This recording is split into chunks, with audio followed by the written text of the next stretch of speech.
Good evening, and welcome to the Glendale Historic Preservation Commission meeting for February the 16th. Meetings are broadcast live on Glendale TV, viewable on Spectrum Cable Channel 6 and AT&T UVerse Channel 99.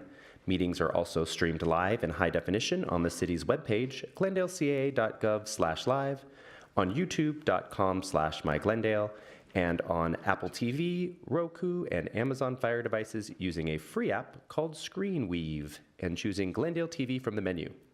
Meetings are also archived on the city website for viewing anytime at glendaleca.gov/agendas. Call 818-548-4013 for program schedules. DVDs of the proceedings are available for purchase in the city clerk's office. For public comments and questions during this meeting, call 818-937-8100. Public comments on a specific agenda item will be taken when that agenda item is discussed. If you have any questions about matters on the agenda or requests for assistance, please contact the CDD Planning Division staff at 818-548-2140 during regular business hours. May we have roll call, please? Yes. Commissioner Yurka? Here. Commissioner Morgan? Here. Commissioner Doom? Present. Commissioner Vartanian? Here. And Chairperson Cragnani? Here. The agenda for the February 16, 2023 regular meeting of the Glendale Historic Preservation Commission was posted on Monday, February the 13th, 2023 on the bulletin board outside City Hall. We are going to move the next motion, approval of minutes, to the next meeting. And do we have any oral communications? Any calls? I have no cards. Comrex won't open, so... We don't know. Maybe we'll come back to oral communications if something turns up. Great. Any board or commissioner comments? Yes, Yay, Mr. Morgan. of course. Good evening. The Historical Society of the Crescenta Valley would like to invite you to their next meeting about the Flint Ridge Writing Club. It's a film by John Newcomb, an incredible new film by John Newcomb. Founded in 1922, the Flint Ridge Writing Club was formed by a small group of horse lovers who wanted a place where they could ride, fellowship, train, and even compete. It has a surprisingly dynamic history, including conflict with JPL, help from Richard Nixon, not to mention a huge nationwide scandal that broke just a few years ago. Join us on Monday, February 20th at 7 p.m. at the La Crescenta Center for Spiritual Living. It's located on the corner of Dunsmore and Santa Carlotta. And on top of that, it's Montrose' 110th birthday. The Historical Society of Crescenta Valley is hosting the 110th anniversary of the birth of Montrose with a booth at the Montrose Farmers Market, Sunday, February 26th, 9 a.m. to 1 p.m. Come buy Mike Lawler's new book, Weird Crescenta Valley, or complete your collection of other Crescenta Valley history books. Check out our amazing collection of old photos. Come ring the Glendale and Montrose trolley bell. It will bring you good luck. And ironically, I'd like to mention, Montrose was founded in 1913, same year as 1642 South Central was built. South Central was built. And on the agenda in a few minutes. On one hand, we are celebrating its founding. On the other hand, its fate. All due to its location. Most ironic. Anyway, thank you very much. Thank you, Commissioner Morgan. Anyone else? No? We're going to step back in time. Item 4, oral communications. We have one card. Alan Dish. We ask that you limit your comments to 5 minutes and please state your name. Good evening, honorable board members. My name is Alan Dish. Mr. Cragnani, allow me to congratulate you on your new chairmanship. Mr. Doom, it's nice to see you in city government. Yes, how are you? You were once my high school history teacher who encouraged us students to participate in government. So while I have not been as active in participating in elections, I have been more active at the level of local municipal affairs. As recently as last June, I requested council for public pianos. Last week, I made a video of not being able to play the piano at Americana, which I found absurd. Americana presents itself as an open public space, but humans can't play the piano. Then, on February 7th, Council informed me that public pianos will be installed. So this is a small, humble victory. I want to claim my attitude towards Council here is that of positive reinforcement. I will be asking for more things from government.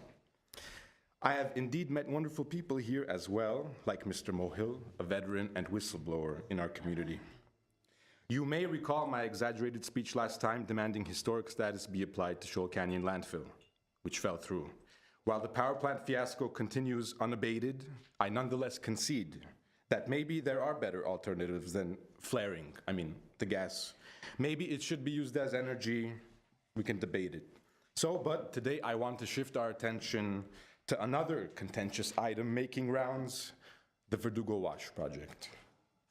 I'm here to inquire about the legalities of making the wash a historic site. Now, I understand, of course, that it's a part of the county's jurisdiction. But nonetheless, if that's the case, I would still like to ask about it. You can answer after maybe, and maybe we should municipalize it. But I want to argue why. If I can, I will not be providing its historical record today. I will instead approach it from a theoretical perspective. I don't think it should happen because potentially, if you ensure it as historical, it could potentially ensure that it would not be converted to a pedestrian promenade in a flood zone, which is asking for trouble. First, the wash provides a specific function. It is not a true river, which means water does not flow all year. It's only because of us humans that water flows there all the time. Second, I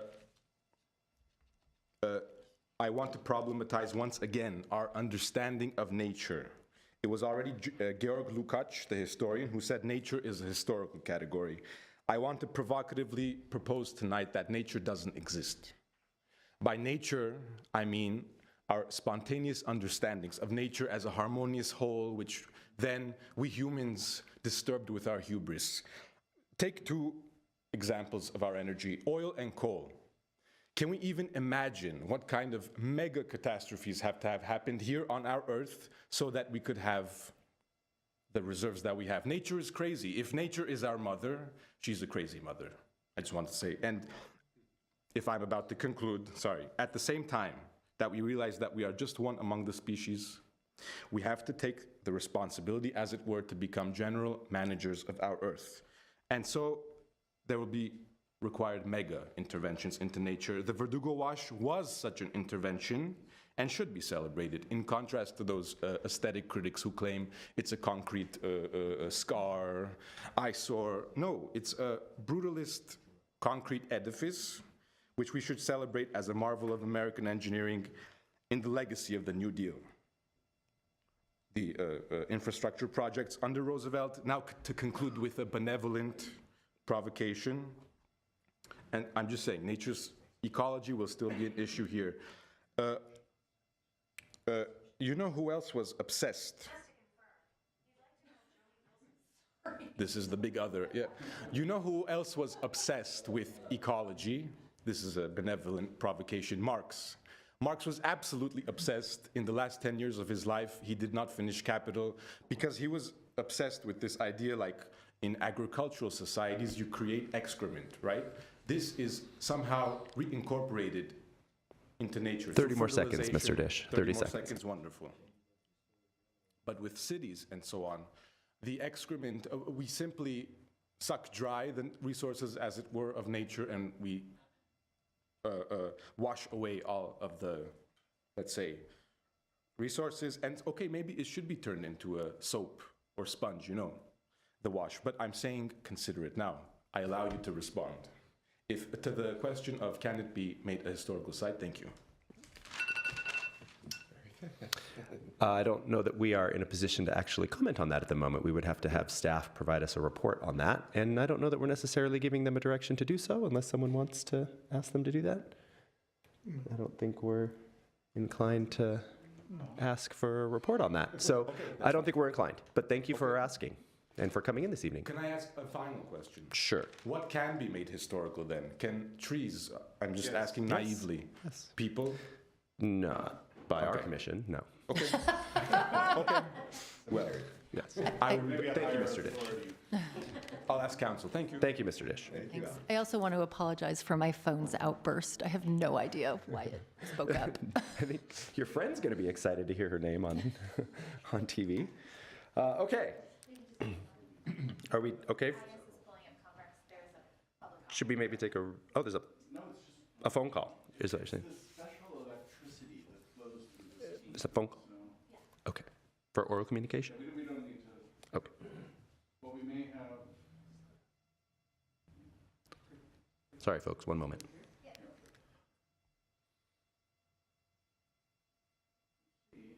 yes, we have 2 calls. For oral communications, terrific. We can have a slide for one of them. Wow. It's exciting tonight. Mr. Nixon, you're with us at HPC. Are you there? Mr. Nixon, are you hearing me? He may have his volume up. Bob Nixon, are you there?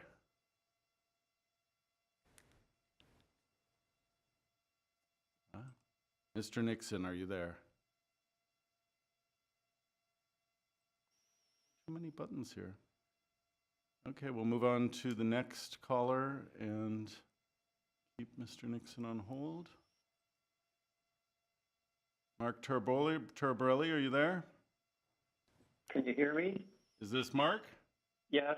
Yes, you're with the Historic Preservation Commission.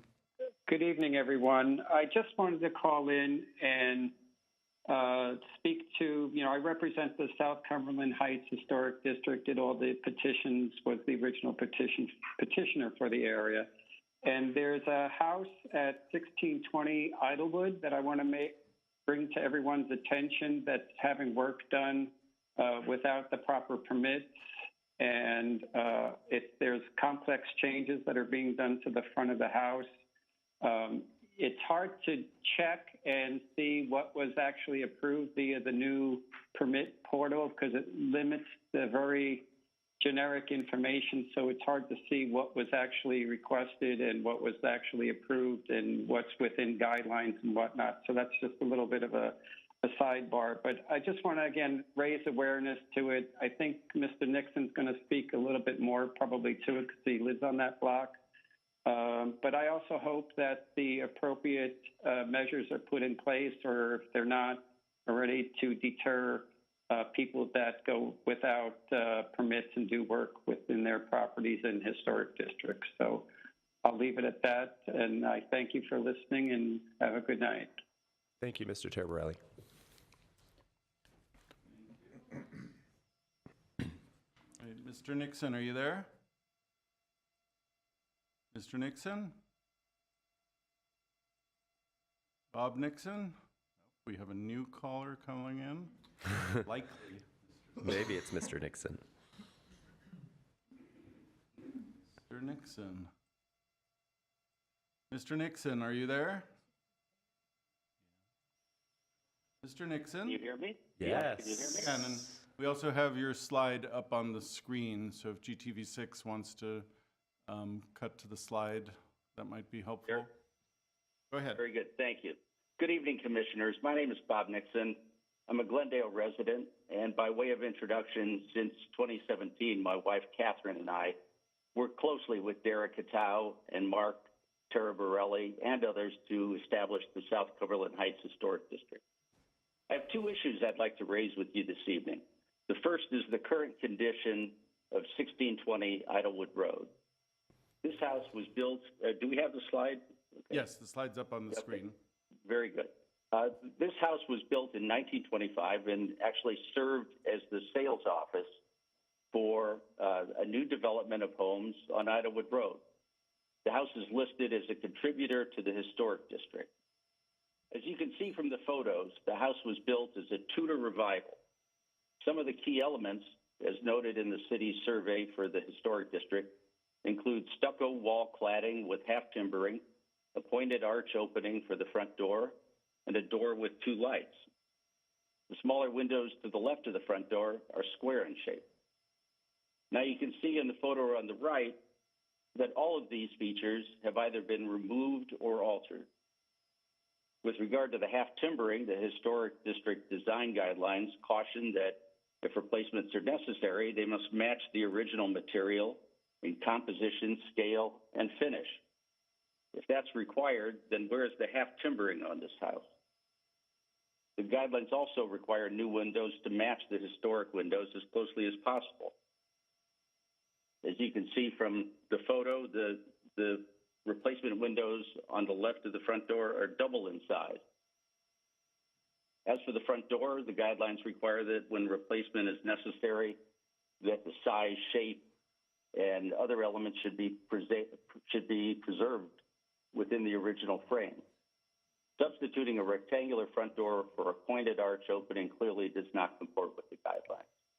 Neither does substituting a solid door for one with 2 windows. It does not appear that your commission reviewed these changes, so I must assume that the community development staff either believes that these changes conform with the guidelines or the homeowner is making changes without city authorization. Unfortunately, I can't get an answer from the city on this point. In frustration, I'm turning to your commission. The second issue I'd like to raise is the lack of transparency with regard to the enforcement of the design guidelines. For over a year, I've been notifying the city of developments with this property. On January 20th, the entire house was re-stuccoed without replacement of the half timbering. I contacted Casey Conley and Jay Platt that day. Ms. Conley responded that she would send an inspector to the house.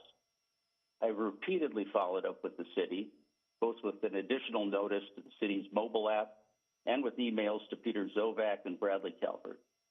To this day, nearly 1 month later, I have not received a substantive response from the city as to the status of permitting and construction at this address. My public record request also remains pending. How can we, as concerned citizens, protect our neighborhood if the city is making permitting decisions behind a wall of secrecy? And if, perchance, the homeowner is acting without authorization, then why isn't this information made available to the public so we can be even more vigilant?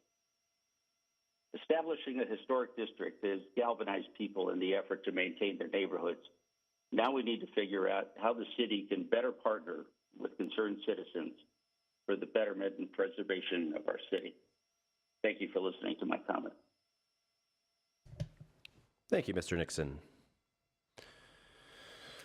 Jay, do you have any comments on that, Jay? No other callers? Okay, do you have any comments on his call? I'm sure. What we can do about it? What's that? Yeah, is there anything we can do about it? Get someone on figuring out what's going on with this? Well, no, the owner of the house in question is very aware of what he needs to do and has been from the beginning. So this is not, Mr. Nixon mentioned this could be something staff approved. Please believe me, staff would never approve this. We're working with the owner.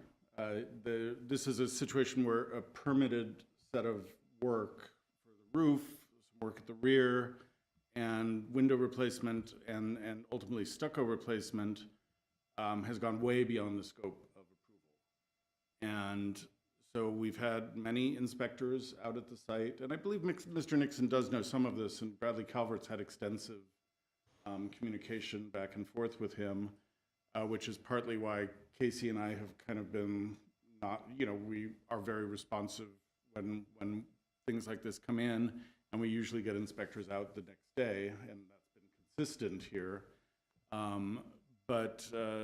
So Mr. Nixon does have some knowledge of what's going on, but the ultimate situation is there are 2 options for the owner. He fixes this, brings it back exactly to where it was, the door, the windows, the half timbering, the stucco, and I think I'd have to look more carefully at the porte cochere, but it looks like there's something going on there that we'd need to work on. Or he could bring this to the Historic Preservation Commission, apply for a design review, and ask the commission to legalize. Now, these are the two options that most people who do work either without permits or beyond the scope of what was permitted have. I think you'll understand that I'm being realistic if I tell someone in the community that you have a right to go to HPC, but I don't think that this body would approve it. The owner would then have the right to appeal any decision made at HPC to City Council. I hope that City Council wouldn't allow a blatant situation like this to pass, but can't speak to that.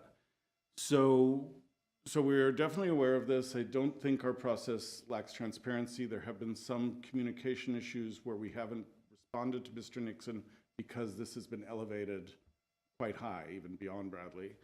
So that kind of ties our hands a little bit, but he is aware of this. He's seen and the owner also is aware of this, but hasn't been forthcoming in telling us what his plans are in terms of doing the restoration work. So the current status is there was this, do we have a stop work on it? There's a stop work on it now, and we have full documentation and full record of multiple inspections for the last year, basically. And just, a tiny silver lining, and I'm not sure if the commissioners are even aware of this, a lot of enforcement takes a long time. I'll say it takes too long. And sometimes it only starts working when the city attorney's office gets involved. We have a case that's been on the books for, let's just say, many years. I don't even know how many years. For a gate in this neighborhood that we're looking at, a gate that's reminiscent of, Versailles, let's say. And this has been a violation forever. Just the other day, I learned that one of my colleagues, our colleagues, is trapped in an elevator. We learned that the owner is now moving forward to remedy the gate situation. So, that's cold comfort. I know when it takes years for that to happen, it shouldn't take that long. That's a bigger issue than what Casey or I can really deal with. But if you have any questions, and this is again, and I think I said it last, or maybe it was last month, but as appointed members, appointed by city council members, if they become aware that this is a deep source of frustration in the community, there are things that could be done, and hopefully that can happen. So. Okay. If you have any specific questions, Casey or I can help. Just a quick question. Do you happen, this has been going on for a year, did you say? About a year. And then sorry. About 8 months. And then do you happen to know, is this the current situation, or are they forced to clean it up at least while everything is being resolved? In terms of the bin and the outhouse and all of that kind of stuff? Some of the work that they're doing is permitted. They're doing a gut renovation, and that work was permitted. Should they be able to continue doing that? It's an open question, but in our current system, they are. They haven't violated that aspect of the work. So I think it is still an active construction site. Our inspector was asked by the owner to sign off on the stucco, and the inspector did not sign off. So that means they have not been approved at any kind of inspection level by the city. So that's the right thing to do in terms of how our inspection process works. Any other questions? Thank you, Jay and Casey. I want to say that you've given us, well, the callers and you, Jay, have given us a lot to think about because I know that there have been a lot of issues with unpermitted work, not necessarily just in historic resources and in the city, and just a lot of frustration in getting enforcement. So, I will be speaking to my council members. So. I think it's an everywhere problem, frankly, unpermitted work. I think every city faces these types of things. Okay, do we have any other oral communication calls, Jay? No. Okay. No other callers. Okay. Moving on to old business, item 6A, 1642 South Central Avenue and 1608 Gardena Avenue. Jay? This is going to be Dennis Joe's show. Yes. Dennis, take it away. Get Welcome the, back. Presentation up. Hold on one second.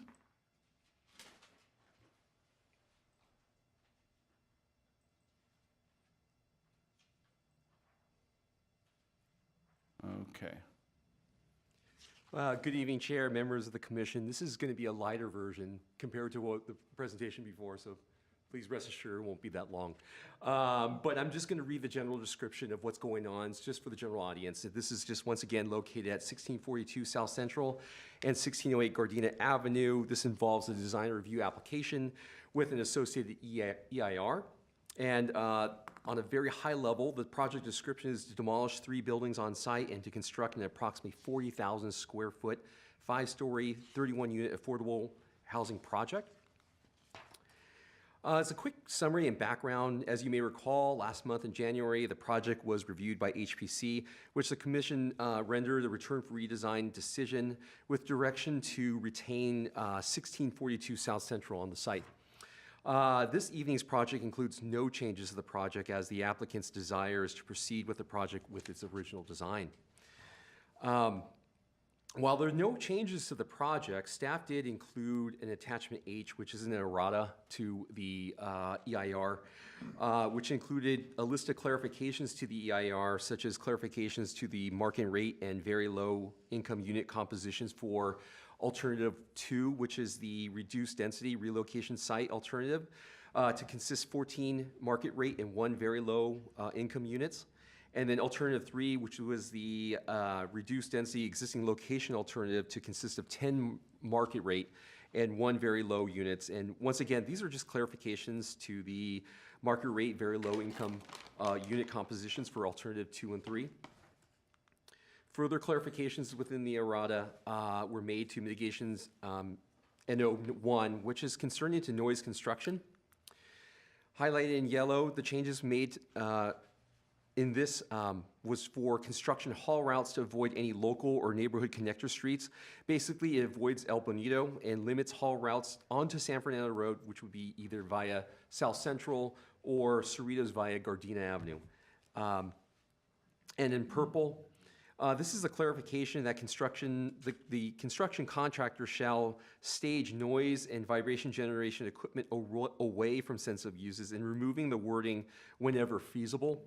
However, there's allowing an exception for equipment to complete shoring activities, and that would be for staging. Of course, if you're going to have, whether it's going to be slot cuts or I-beams or whatever, we're going to stage it there, and then they're going to put it in and so forth. So we're just going to acknowledge some of that stuff will be there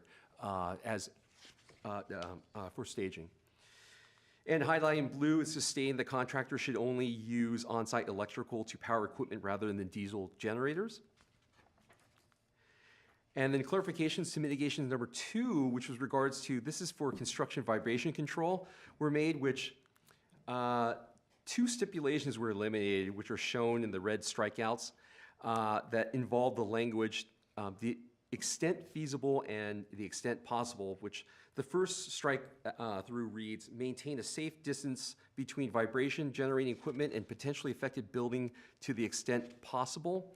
And the second strikeout reads, utilization of alternative, well, in essence, it's basically saying it's utilization of alternative construction techniques or equipment to the extent feasible.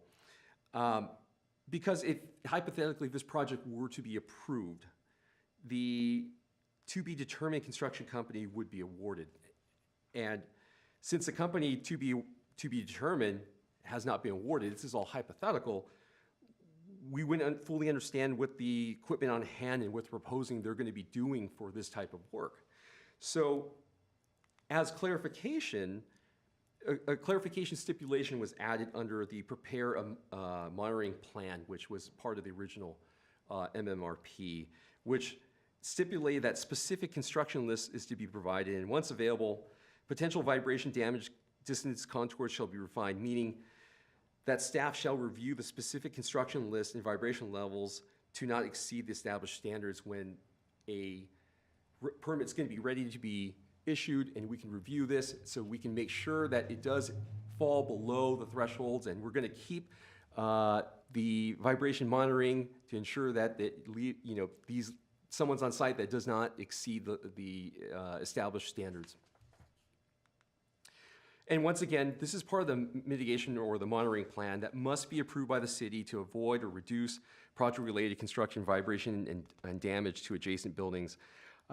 Staff took an honest attempt to get rid of any extent feasible language and try to establish thresholds in some of these, you know, I don't want to call them unknowns because, but whatever the contractor that were to be selected, which we don't have the ability to do, and that's going to be on the applicant, we're going to require them to identify this list, and this prior to any demolition or construction permit.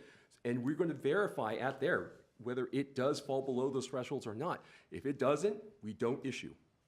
So that's basically with the intent and what we're trying to establish with this wording here. So the motions available tonight, this evening, were mostly the same, which 1 through 3 are the same, which is you do have the option of certifying the EIR and adopting a statement of overriding considerations and mitigation monitoring program. And 2, you do have the option to approve the design review application as proposed. And you do have, number 3 is approve the design review application with conditions. What's new here is motion number 4, which is not to certify the final EIR and to deny the design review application. The difference here is this is a final review for submittal, and denying the design review application is an available option this evening. And then 5 and 6 are repeat motions, which this is just return for redesign with alternative 2 and return for redesign for alternative 3. And once again, I'm going to repeat this again. HPC has the authority to adopt any of these. However, please note that motions 5 and 6 will result in another resubmittal of another application. And mentioned during the January meeting, the applicant stated that they have no desire to proceed with a reduced project, which is suggested by alternative 2 and 3. And an additional return for redesign determination will very likely result in a repeat of tonight's discussion, but just at a future date. And last, a public notice was mailed to interested parties in the surrounding neighborhoods for tonight's meeting. One minor error, which was the design review case number, which was incorrectly posted, which was the design review number from last meetings. However, the correct design review case number for PDR 000838-2003 was published in the staff report and will reflect in tonight's record of decision. So the project description, the project summary of last night's decision, and it's going to be, this evening is going to be returned for redesign for their second review. The meeting date, the location for tonight's meeting were all accurate. It was just the number. So I'm just kind of saying, yes, that was a minor oversight on that, on the case number. This concludes staff's presentation. If there's any aspects of the project that you would like for staff to overview that was previously reviewed during the January meeting, I would gladly do so, as I do have some of those slides a part of my slide deck after this slide. So this concludes my presentation. Thank you. Any specific questions for our case planner, or should we go to the comments that we have, the comment cards? I do have some questions, Dennis, if that's okay. Could you go back to the slide with the options for tonight? Sure.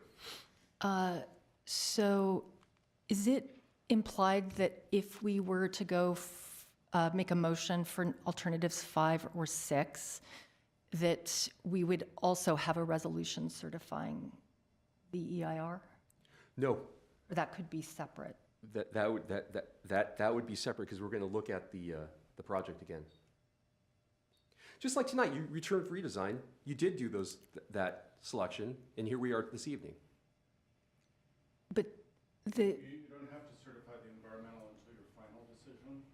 A return for redesign isn't a decision. It's just okay. sending it back out. Okay, got it. Okay. And then can you go back, I think, to the third slide? I don't know what the number. Oh, sorry, but before that, before that. Before this one too? I was just curious, I mean, I was curious about the project alternatives, because I appreciate the presentation. Those aren't clarifications, though, they're changes. And who came up with the alternatives? The previous alternatives with 4 affordable units and 3, was that SWCA? Was that staff? Well, staff does have some weigh-in, is by the consultant as well, because remember, these have to be feasible, that have to be within CEQA, so. Right, which is why I pointed out that having more affordable units for a smaller project seemed infeasible to me, and seemed, made no sense. So I'm glad that they've been changed.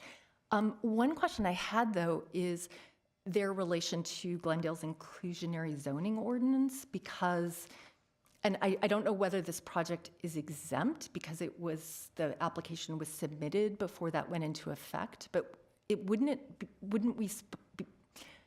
need to have 15% affordable, or am I incorrect? You could provide 15% affordable, or you can pay the in lieu fee. So, okay. But as a But this is a density bonus hypothetical. project, I'm sorry, Jake, do you want to? as a, Dennis may know this better than I do, but as a density bonus project, there's the affordability issue to get the density bonus, and then the inclusionary is a separate thing. It sometimes, depending on the project, it could even overlap in terms of the percentage, but like Dennis said, the in lieu fee is often the course that's taken for these. Any project in the city, I do believe the number is 8 units or more, it's subject to inclusionary. Okay, yeah, I mean, so for one thing, this is an odd density bonus project because the only concession that they're requesting is a reduced parking, but there are no longer parking minimums within a half mile of transit. So it's, that concession is no longer necessary. My understanding is there could be a density bonus request for the alternatives, but we don't know whether that would happen yet. I believe that was established. They could do the density bonus. This is with a hypothetical density bonus. I mean, they can ask for whatever they want. I mean, this. But 31 units is with an actual density bonus Correct. request. And the density bonus for alternatives 5 or 6 may not even work because of the limited footprint of that portion of the site that would be buildable. And then we still have height limits and other limits. But not for density bonus projects. That's a concession, right? Is that you have increased height. Okay, so concessions are allowable on a sliding scale depending on the number of affordability. So then if they exceed the amount of concessions that are allowed by the number of and level of affordability, then it breaks into a waiver. But that's just one clarification I want to mention there. Okay. But so under alternatives 2 or 3, they would be subject to the inclusionary zoning ordinance. If it was yes. over 8 units, yes. Yes, okay. So when it says one affordable unit for either of these, that would be supplemented? Because how many, under the inclusionary zoning ordinance, if you're building a 15-unit project, how many of them have to be affordable? Is it 15%? 15%, yes. But that's included with, so you only do 15% of the base density of the allowable buildable area. So we kind of built that in there. If they just did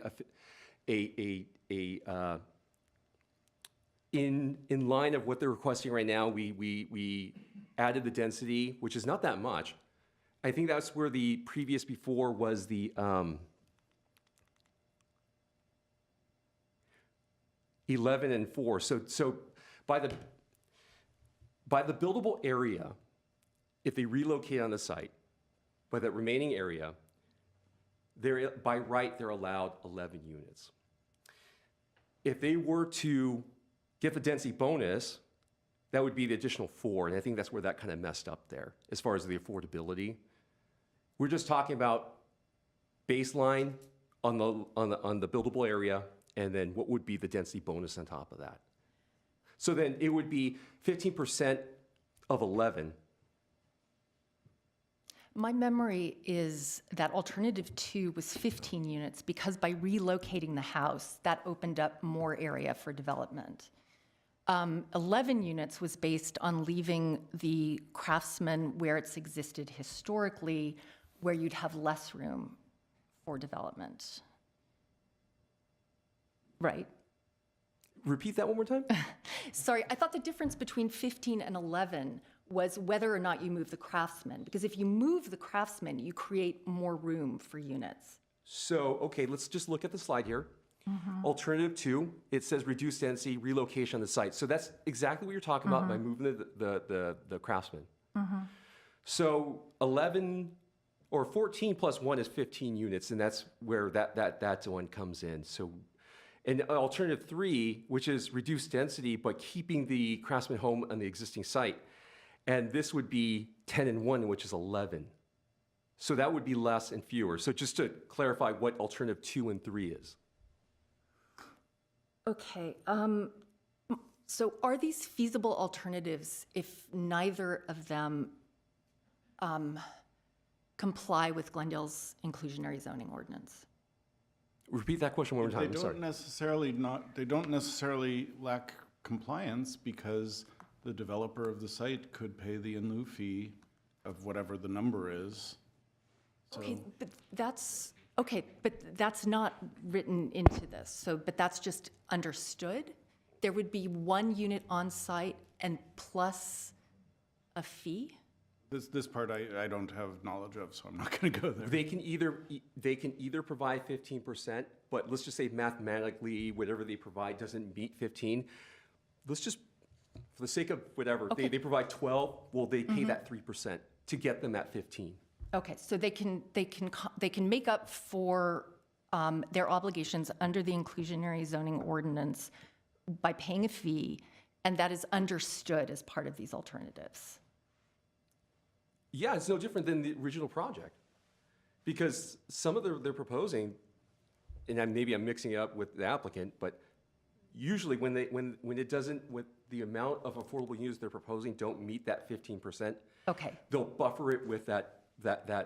percentage gap So the, with fee. okay, so the project is 3 affordable units on site plus whatever money they need to make up for 15%? Yes, Okay, that's great, thanks. Can you go to the next slide? So local streets and urban and community and neighborhood collectors, what are those and like what's left out of that? Because you mentioned specific streets in the analysis that you were given. Okay, so the city's roads and streets are broken in by the circulation element, by local streets, urban collectors,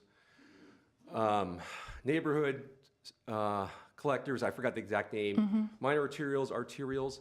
So basically what this is stating here is they should avoid any local street or urban or neighborhood collectors Okay. as defined. So what we're trying to say here is because South Central is one of the arterials. It could be a minor. Gardena in front of the transit is a minor arterial. Cerritos connecting via Gardena is an arterial. So we're just basically saying, hey, any of those streets that don't touch with that network, you cannot go through theirs. Like, and I give the example of El Bonito. Okay, that's great. So what's left here is arterials. Correct. Okay, that's Correct. great.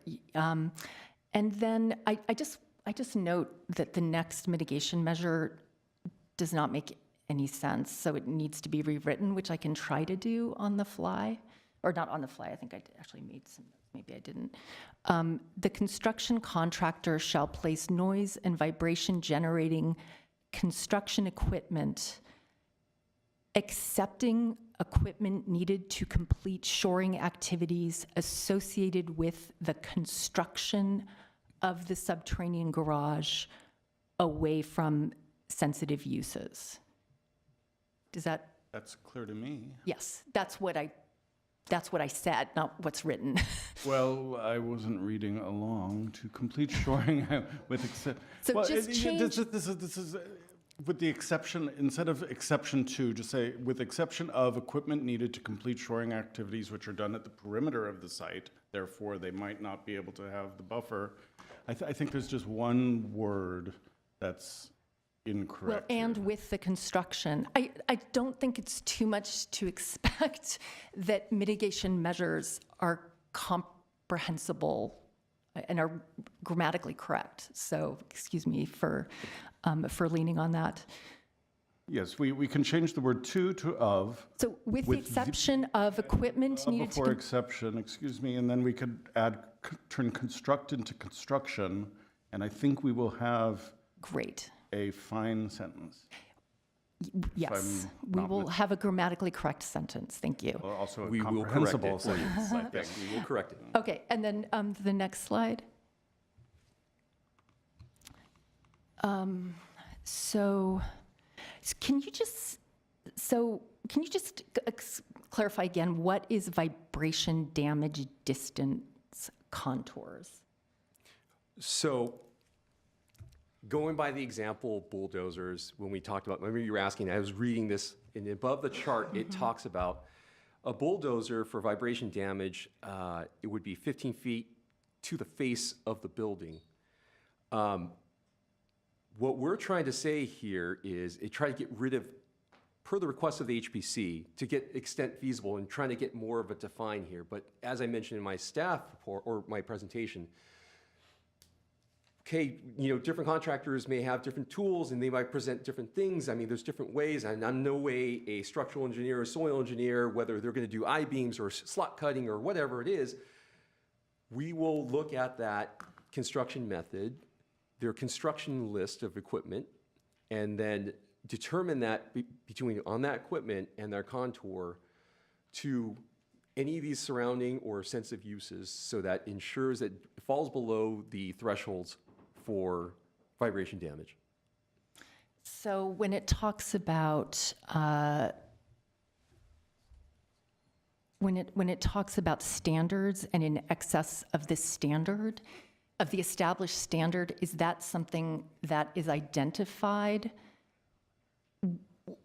once the specific construction equipment is known as part of coming up with the analysis refinement, or do we know what that standard is now? So we would most likely reuse whatever that table used in the original. During our first meeting, we looked at this table a whole lot, and that's usually from FTAs or the Federal Transportation Administration's guidelines for construction and noise and vibration. So we would use those thresholds, because technically the city doesn't have construction vibration thresholds. So we're going to rely on FTAs. Okay. Okay, thank you. All right. Let's open up the public comment. Why don't we start with the applicant, Rodney Kahn? Oh, Lorna wanted to. You have a question? Oh, sorry. Let's wait till he's done, because maybe he'll answer it. Yeah. Do you need more than 5 minutes, do you think, Mr. Kahn? Great. No. Good afternoon or good evening, Chairman, Commissioners, and City staff. My name is Rodney Kahn, and my offices are located here in the city of Glendale. And it's nice to see you here again this evening. As I mentioned at our last hearing, our site is located directly across the street from the Larry Zarian Transportation Center, which is Glendale's main transit hub. Our site is zoned for high-density transit-oriented housing, which is what we are proposing. And we are also including in our project very low-income housing units as part of it. Also, as I mentioned at our last hearing, we are not considering other alternatives for our project, nor are we considering design changes to our project. We respectfully request the Commission either to approve our project exactly as designed or to deny our project so that we can move forward to the next step in the entitlement process. We thank you for your consideration. If you have questions, I'll try to answer them. Thank you. Do you have a question? I did, just going back to the issue of the affordable units. So there would be 3 very low-income units on site. That's correct. Okay, and then the excess would be an in-lieu fee. That's correct. Okay. And Lorna, do you want to ask your question now? Do you think he answers it, or do you want to bring it up to staff? Something for staff. Okay. Thank you, Mr. Kahn. Thank you.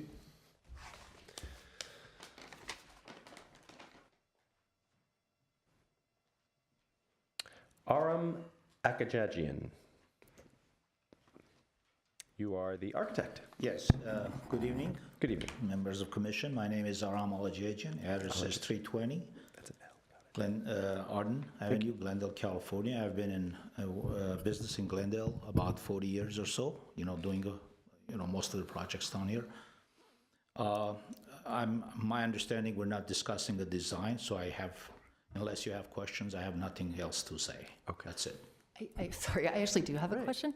So Mr. Khan said that not only are they not considering alternatives in terms of preservation of the historic resource, but not changing the design at all. I thought one of the conditions that staff had in the report was a relatively reasonable one of more articulation at the street level. Is the position of the owner and the applicant that even that is off the table? Yes. Yes, it is. Okay. Thank you.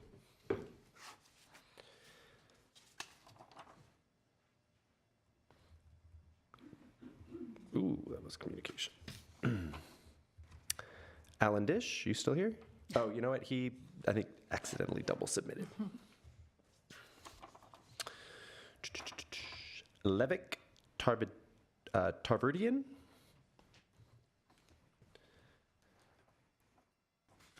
Hello, good evening. My name is Levik Tarverdian. I'm the owner of 1638 South Central in Glendale. And as I said last time that I've been here for almost 40 years, I've had my own business for almost 38 years. I have done business at the same location for the past 23 years. And I'm very concerned about the building that is going to be built right next to my property. The damage that it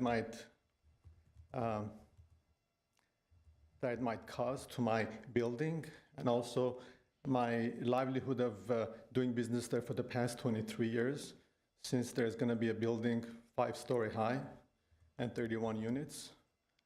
And just wanted to make sure that, you consider that into your considerations for approving the permit.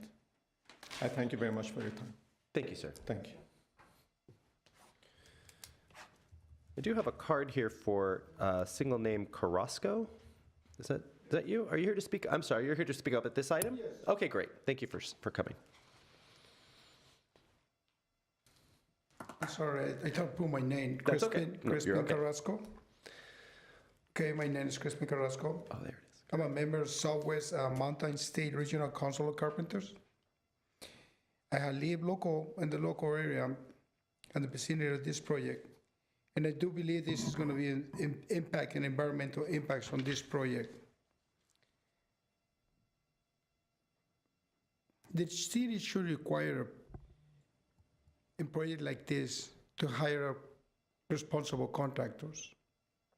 What I'm saying is to hire responsible contractors, to hire contractors who hire local carpenters. They have a program, they hire apprentices.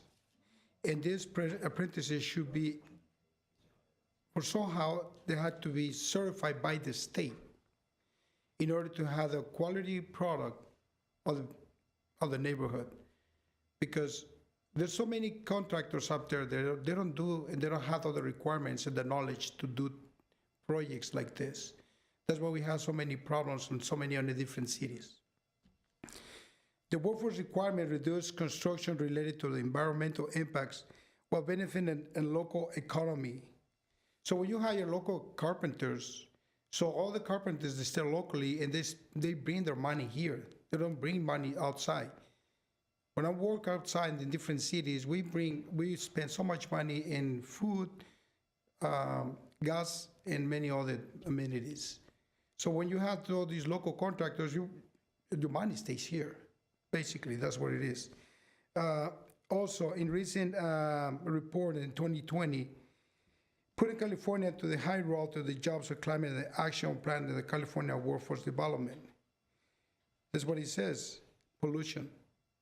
The less we travel, the more you stay here, it's just money. Pollution is so many things in the environment. So since we worry about the pollution, the work, and the money. So that's the most important thing.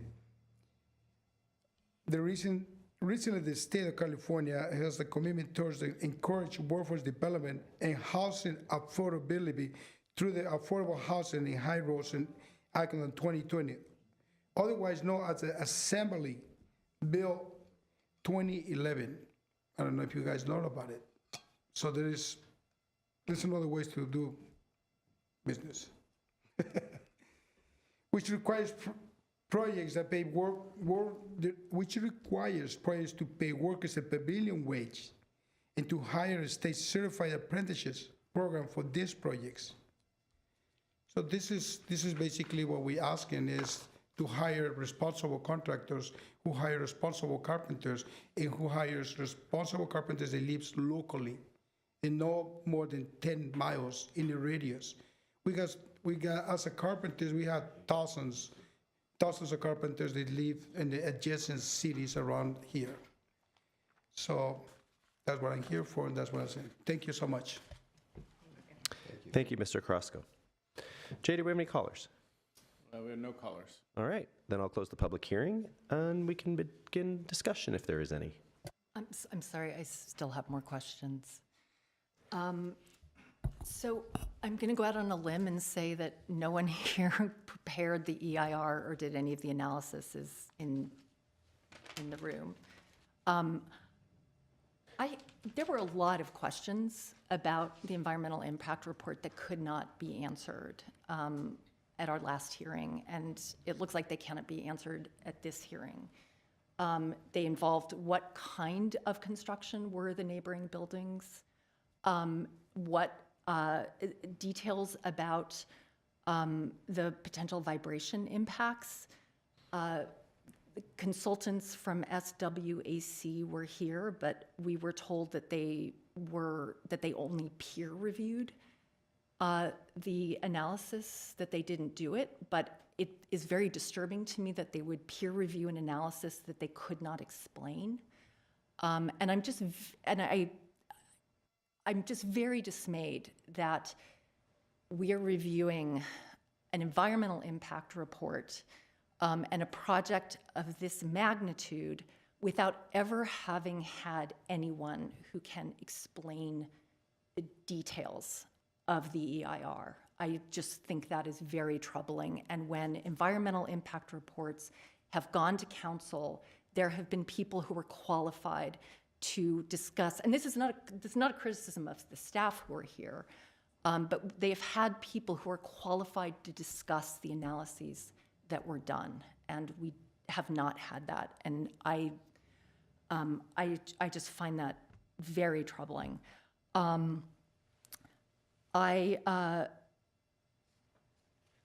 would like an explanation for why, once the specific construction equipment list becomes available, potential vibration damage distance contours shall be refined does not count as deferred mitigation.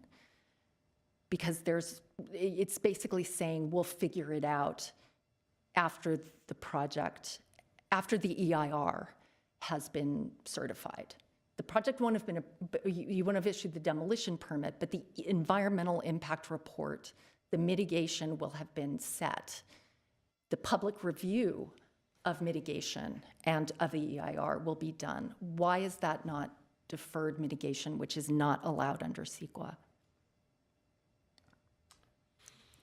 Is that a question? Okay, so it's two things. I did confirm with our noise and vibration who did. When they talk about the thresholds, they go with the most conservative. So when they talk about damage, they're talking about even the wood frame. So they didn't break it out between a concrete versus a wood frame. They're always going to go with the most conservative as far as the closest level. So they always assume no matter what, they're going to go with the closest level for whatever one it is. So that was a very good question. I thought, okay, hold on. I'm not a vibration expert, and I tried to look it up, and I confirmed that with them. Now, in regards to the proposed errata as far as the mitigation measures,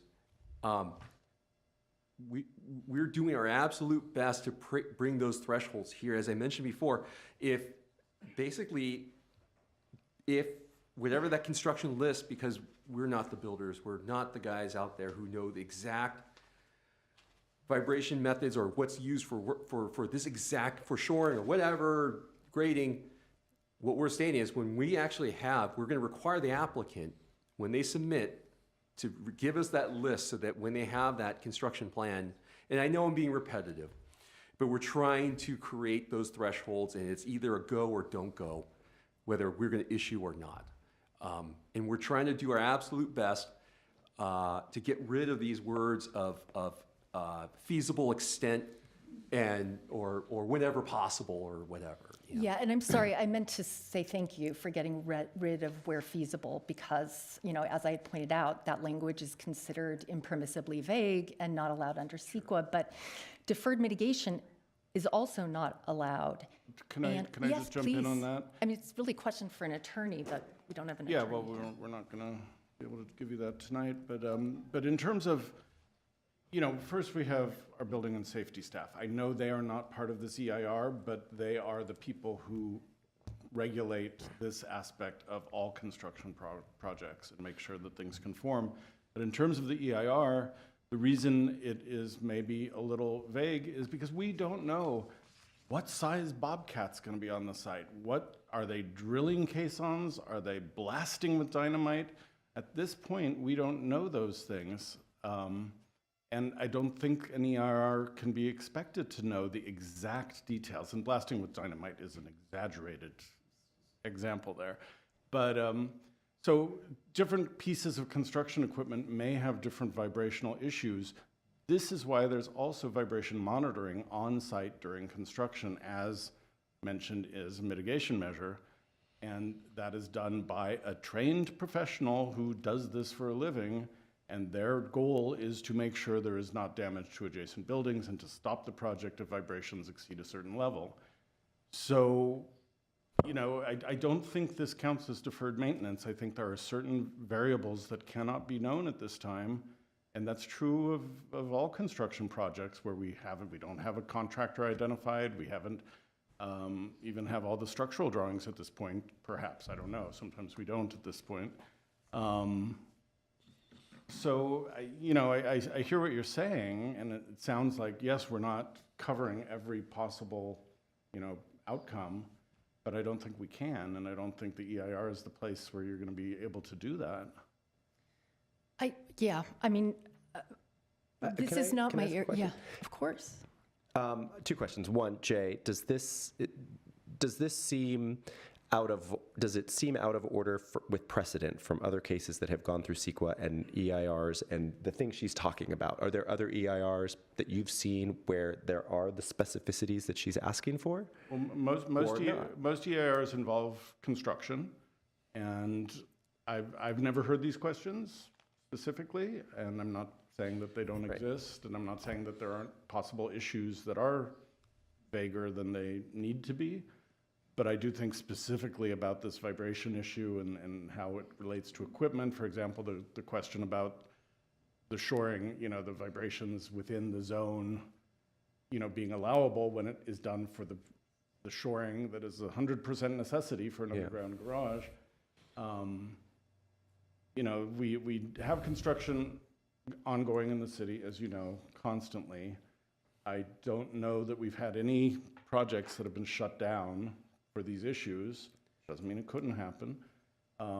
But I think there is a certain element of trust in the process to know that these things are being taken seriously. They are being, we have a building and safety department whose job is to create safe buildings and protect life safety.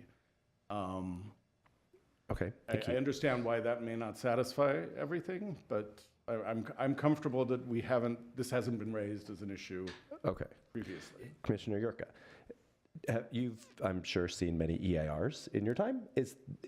Have you seen what you're asking for? Have you seen that at this level, at this stage in other EIRs? I haven't focused on vibration impacts because I've never been part of a decision-making body whose responsibility it is to to certify an EIR. Okay. So, I mean, I do find it, I mean, I don't know for certain that other local governments find ways to have specific enforceable mitigation measures as part of their vibration impacts analysis. Okay. I'd be surprised if that were not the case. I'm also not surprised if this is how Glendale handles it, but other local governments handle it differently, but I don't know for sure. Okay.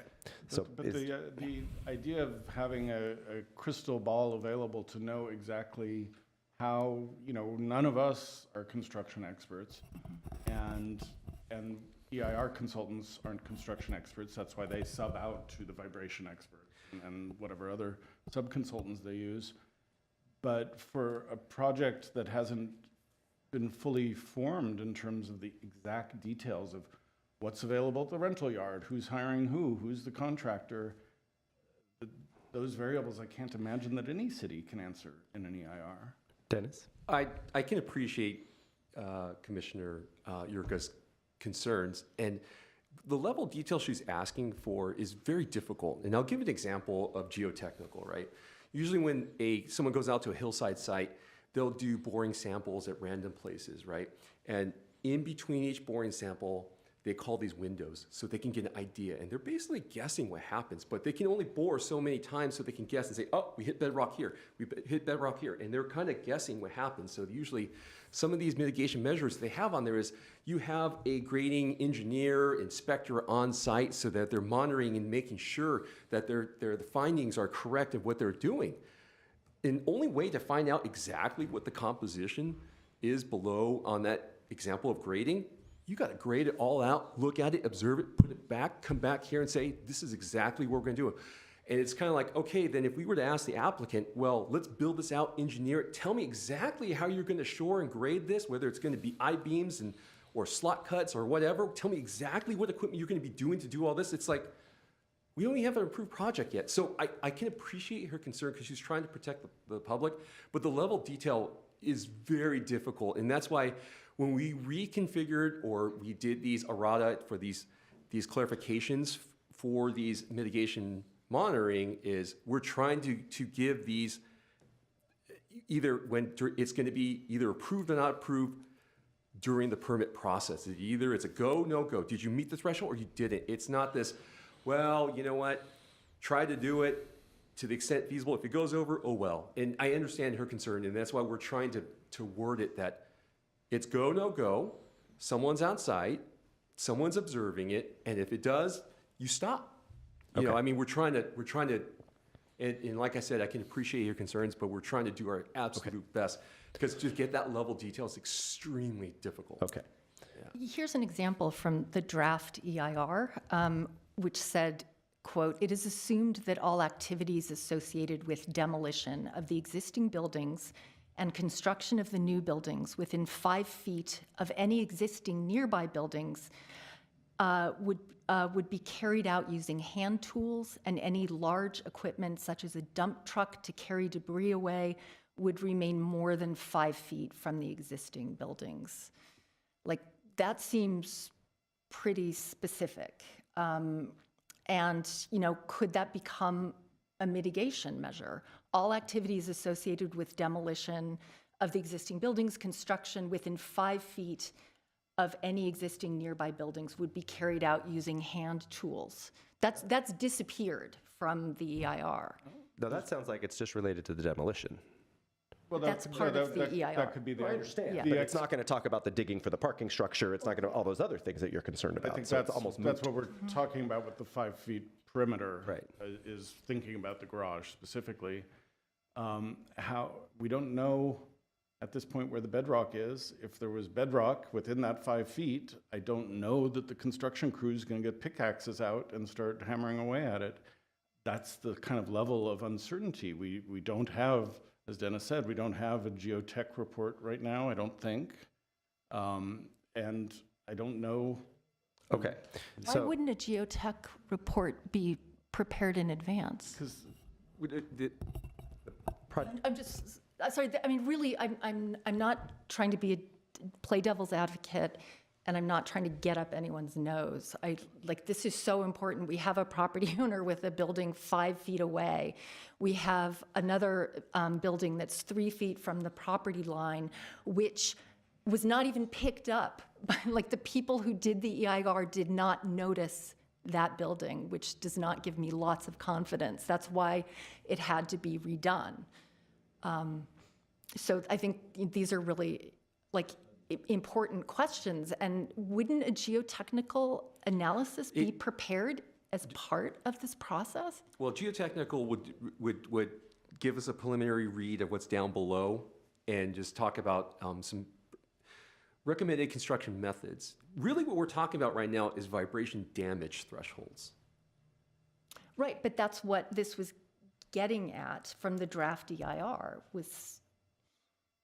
I'm just wondering why specific language just went missing. And I don't have it in front of me, but I know it's talking about to use tools, not like because I think it identified the bulldozers being within 15 feet of the face of the building would be the threshold. And then within those areas, you would use something to a lesser extent that would drop below. Now, what can that be?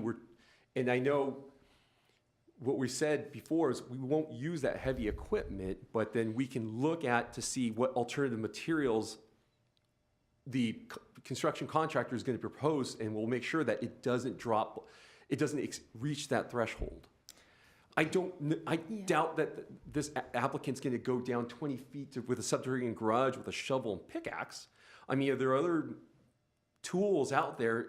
I would like to think, yes, there has to be, because I don't know what those vibrations it generates. But here's another mitigation measure that was in the draft EIR. Heavy equipment similar to that of bulldozers shall not be used within 5 feet of any existing neighboring structure. Like that seems really specific. Removed? Can we, it did get removed. No, it was removed from the draft. No, it was in the draft. Right, It was removed from for the final. Like, I assume they're going to use bulldozers, and if they don't, then it wouldn't apply. But I mean, it seems to me that that's a concrete, enforceable measure, the kind of thing that you want. I've never seen a construction site where bulldozers, backhoes, mechanical equipment isn't used to excavate a garage up to the property line in many cases. We have thousands of years of history of constructed cities where buildings are built immediately adjacent to other buildings. We have that history here in Glendale. So just, that's anecdotal, I understand. We don't put anecdotes in an EIR. But I don't quite understand your level of concern on this issue, because you're asking us to put something into the mitigation measures that are binding, right? That every project has, a simple kitchen remodel. There are unforeseen things that happen. There are conditions that you weren't expecting that take you beyond possibly what was even permitted. Oh, termites, I have to now remove part of a wall. I think that's the case here, but I've never seen, and I love looking at construction sites, and I've never seen crews with shovels and pickaxes or whatever, kind of just on the last 5 feet of the perimeter of a project, removing the earth there. So I don't know that we can guarantee that someone wouldn't have to use that equipment, and I think that's why the vibration monitor on the site, who is carefully considering how whatever is happening in real time might affect adjacent buildings, I would think that measure would help at least put some minds at ease about, these unforeseen situations. And I certainly would not, sit around thinking of these kinds of mitigation measures. But I noticed it because it was in the draft EIR. So whoever drafted this thought that was a good idea. And then suddenly when it was revealed that buildings were actually closer than they thought, at that point it disappeared. That just seems weird to me. And maybe what you're saying is true, but And maybe such language has never been in an EIR before. Yeah, and if it was there, I don't know why it was in. And a reminder, before. after the draft EIR, there was a partially recirculated EIR, which specifically was supposed to correct or readdress any of these concerns for grading and noise and vibration. And that specific partially recirculated EIR specifically was focused on this exact. And that's why maybe the draft EIR was refined, and that's why that partially recirculated, just for noise and vibration, was recirculated. Okay, all right, I'm going to let that go. Can I ask one question before, Jay? Okay, Jay, so one of our options is to deny the project and deny certifying the EIR. I understand that if we deny the project, the applicant can appeal to council. What bearing does it, and pardon me for not knowing these things, what bearing does our non-certification of the EIR have on all of that process? Well, if it is appealed, if it's not appealed, the project goes Right. away. If it is appealed, city council will then take on the responsibility of either certifying or not certifying the EIR, as well as design review. So there is another bite at the apple for city council to look at the articulation condition or any other issues they may have with the proposed design. If they're inclined to approve the project, they may also deny the project and ask that the existing house on the site or the existing buildings on the site be retained. They could also entertain the alternatives, 5 and 6. So it didn't look like we could, as one of the options, it didn't look like that we could certify the EIR but deny the project. Is that? You can't do that. Right, okay. So then my next question is, I appreciate that Commissioner Yurka has comments and concerns about the EIR. Will any of those comments or concerns make it into the EIR if we deny this certification? Will they somehow be incorporated into the EIR before it goes to council? We'll make the correction that we noted previously. We'll raise the concerns about the change from the draft to the final. I can't say that that will change, here, I don't know. And there could be a reason. The reason why that left the final EIR may be because that is not necessarily a realistic mitigation measure. Well, it was clarified with the partially recirculated EIR, which focused specifically on revised analysis with the new garage, or I'm sorry, it's not a new garage, with in consideration of the garage adjacent to it to reanalyze the impacts, the potential impacts from noise and vibration. So I just want to kind of point that out there. I know we're talking about the draft, but then the partially recirculated was supposed to reanalyze it, and so therefore, when the noise and vibration consultant reanalyzed everything, we republished it, and then we put in the partial recirculated. And did the partial have the issues that Commissioner Yurka's concern disappeared, or did those only disappear Well, by the mitigation final? measures are now are incorporated into the final, which we were reading, which was originally presented to them. I mean, that's why it was retooled with that new analysis. But to answer the chair's question, we will discuss that in-house. We can talk to the consultant. We can try to assess why, because these questions may come up at council also.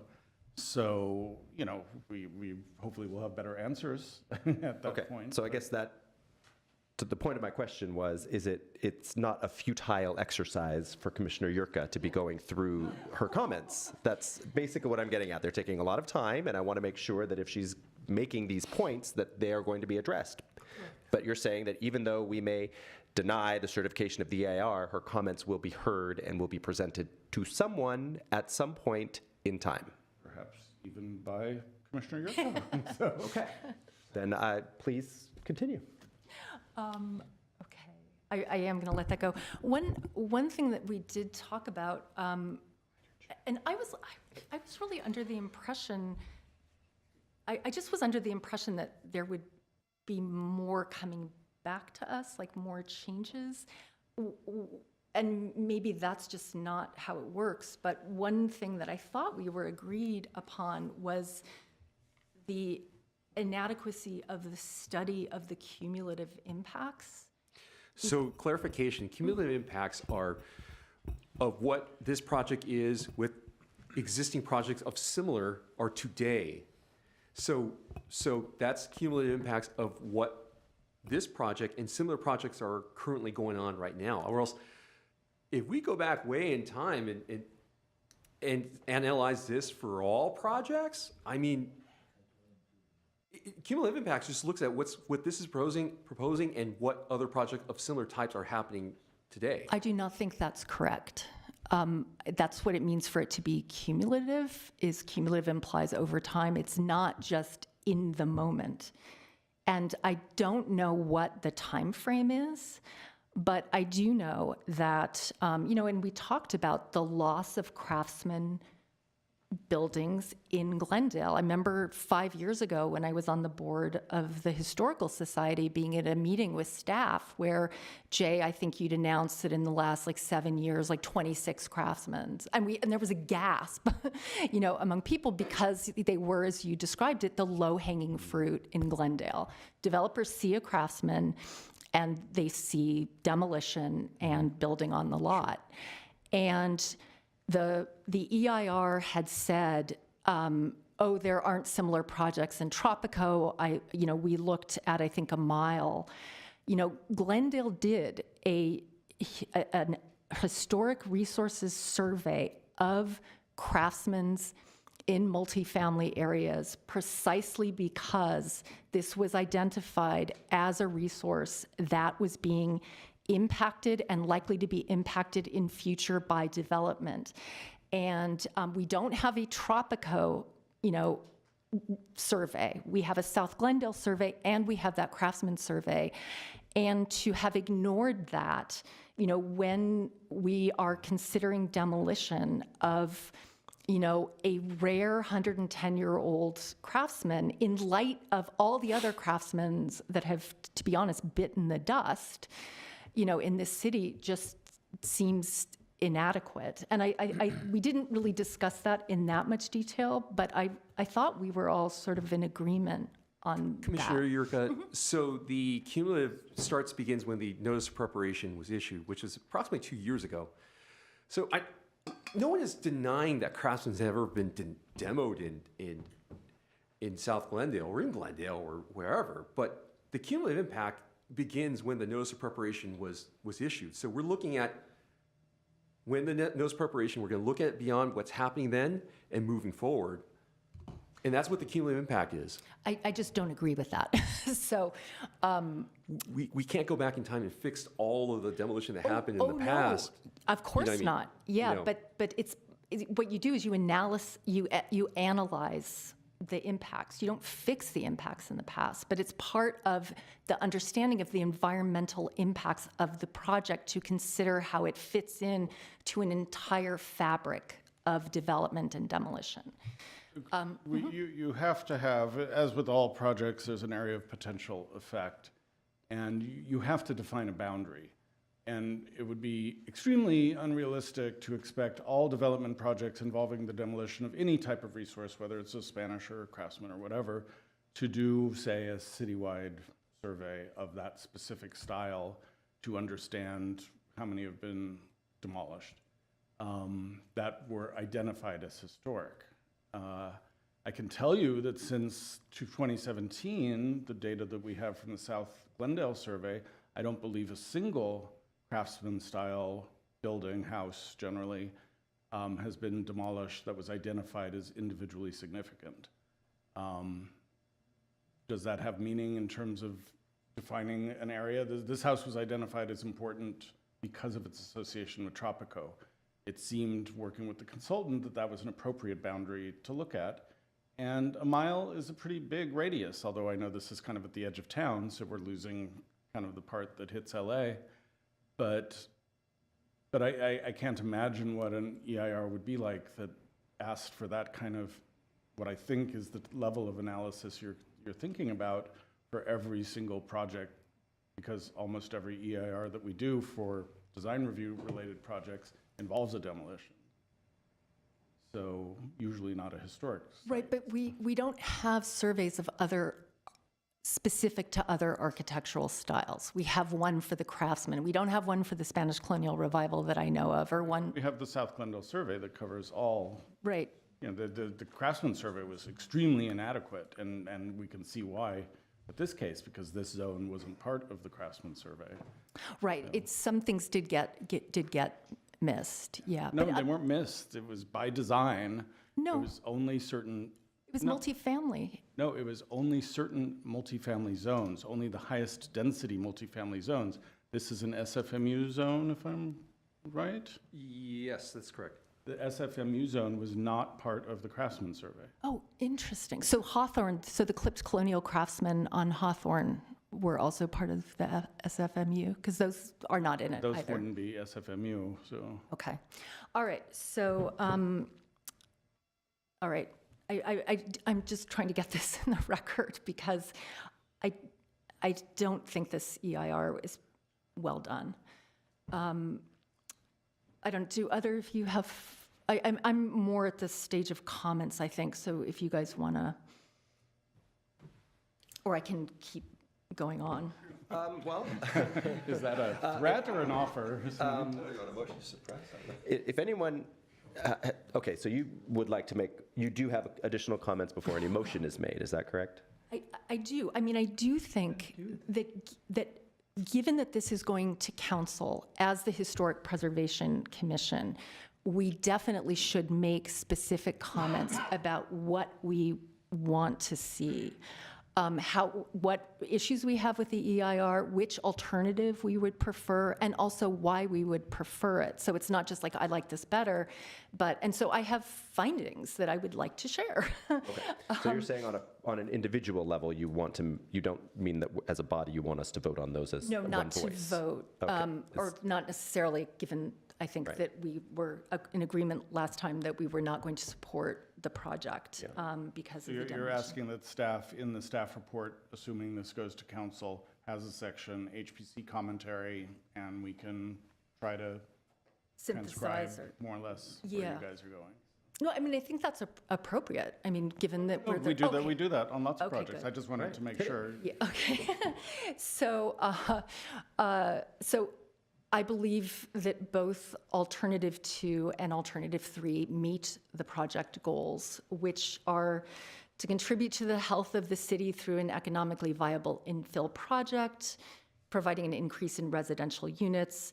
It would construct a new multifamily residential building with new architectural designs, et cetera, provide new residential opportunities that offer multimodal opportunities, taking advantage of the project's proximity to the Zarian Transportation Center, enhance the general welfare of the public by offering affordable housing opportunities and help meeting the city's affordable housing goals, and develop new residential opportunities close to the existing rental amenities within South Glendale. Obviously, they don't do that to the same degree as 31 units, but both of them actually map very well onto those project goals.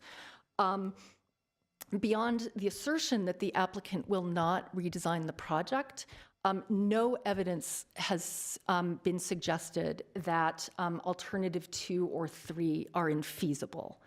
And the fact that they are less profitable does not make them infeasible. And under the Public Resources Code, Section 21002, public agencies should not approve projects as proposed if there are feasible alternatives or mitigation measures available that would substantially lessen the significant environmental impacts. Obviously, not demolishing the historic Craftsman would significantly lessen the environmental impacts. Between the two alternatives, I cannot fathom why Alternative 2 is described as the environmental superior alternative. It is superior environmentally to leave the Craftsman where it has been for 110 years rather than to remove it. It was stated at our last hearing that when an environmentally superior alternative is being identified, one takes into account its ability to better meet project goals. That is not true. That has nothing to do with environmental superiority. That's just about the environmentally better project. So I would be in favor of Alternative 3. I know that the project is in a transit-oriented zone, but it is also a historic resource. Only, I think, 4% of buildings, Jay, you may help me remember, only 4% of properties built before the 1970s that were surveyed in the South Glendale Historic Resources Survey were found to be historic resources. So That's about right. 1980 was the cutoff. 1980, okay. 4%, and that's leaving out everything built after 1980. We're talking about a very small number of properties, and I think that Glendale should retain and celebrate this kind of historic, their historic heritage. Thank you. The one concern that I have about the alternatives is that alternatives studied in an EIR, they have to be potentially feasible. That's the requirement. If they're infeasible, you don't bother studying them. It bothers me that the staff report, and this was the difference, and I mentioned this before, between the December staff report in 2022 and the January and the February staff reports, is that they added language to suggest that it's likely that it wouldn't be 15 units, and it's likely that it wouldn't be 11 units. And in fact, at the last hearing, Dennis said the unit count would be reduced, because of lot coverage, where the driveway is, circulation, these various things, none of which are actually, these are the kinds of things, some of them that are up in the air with a density bonus project. So it's like, I wasn't sure how accurate that was.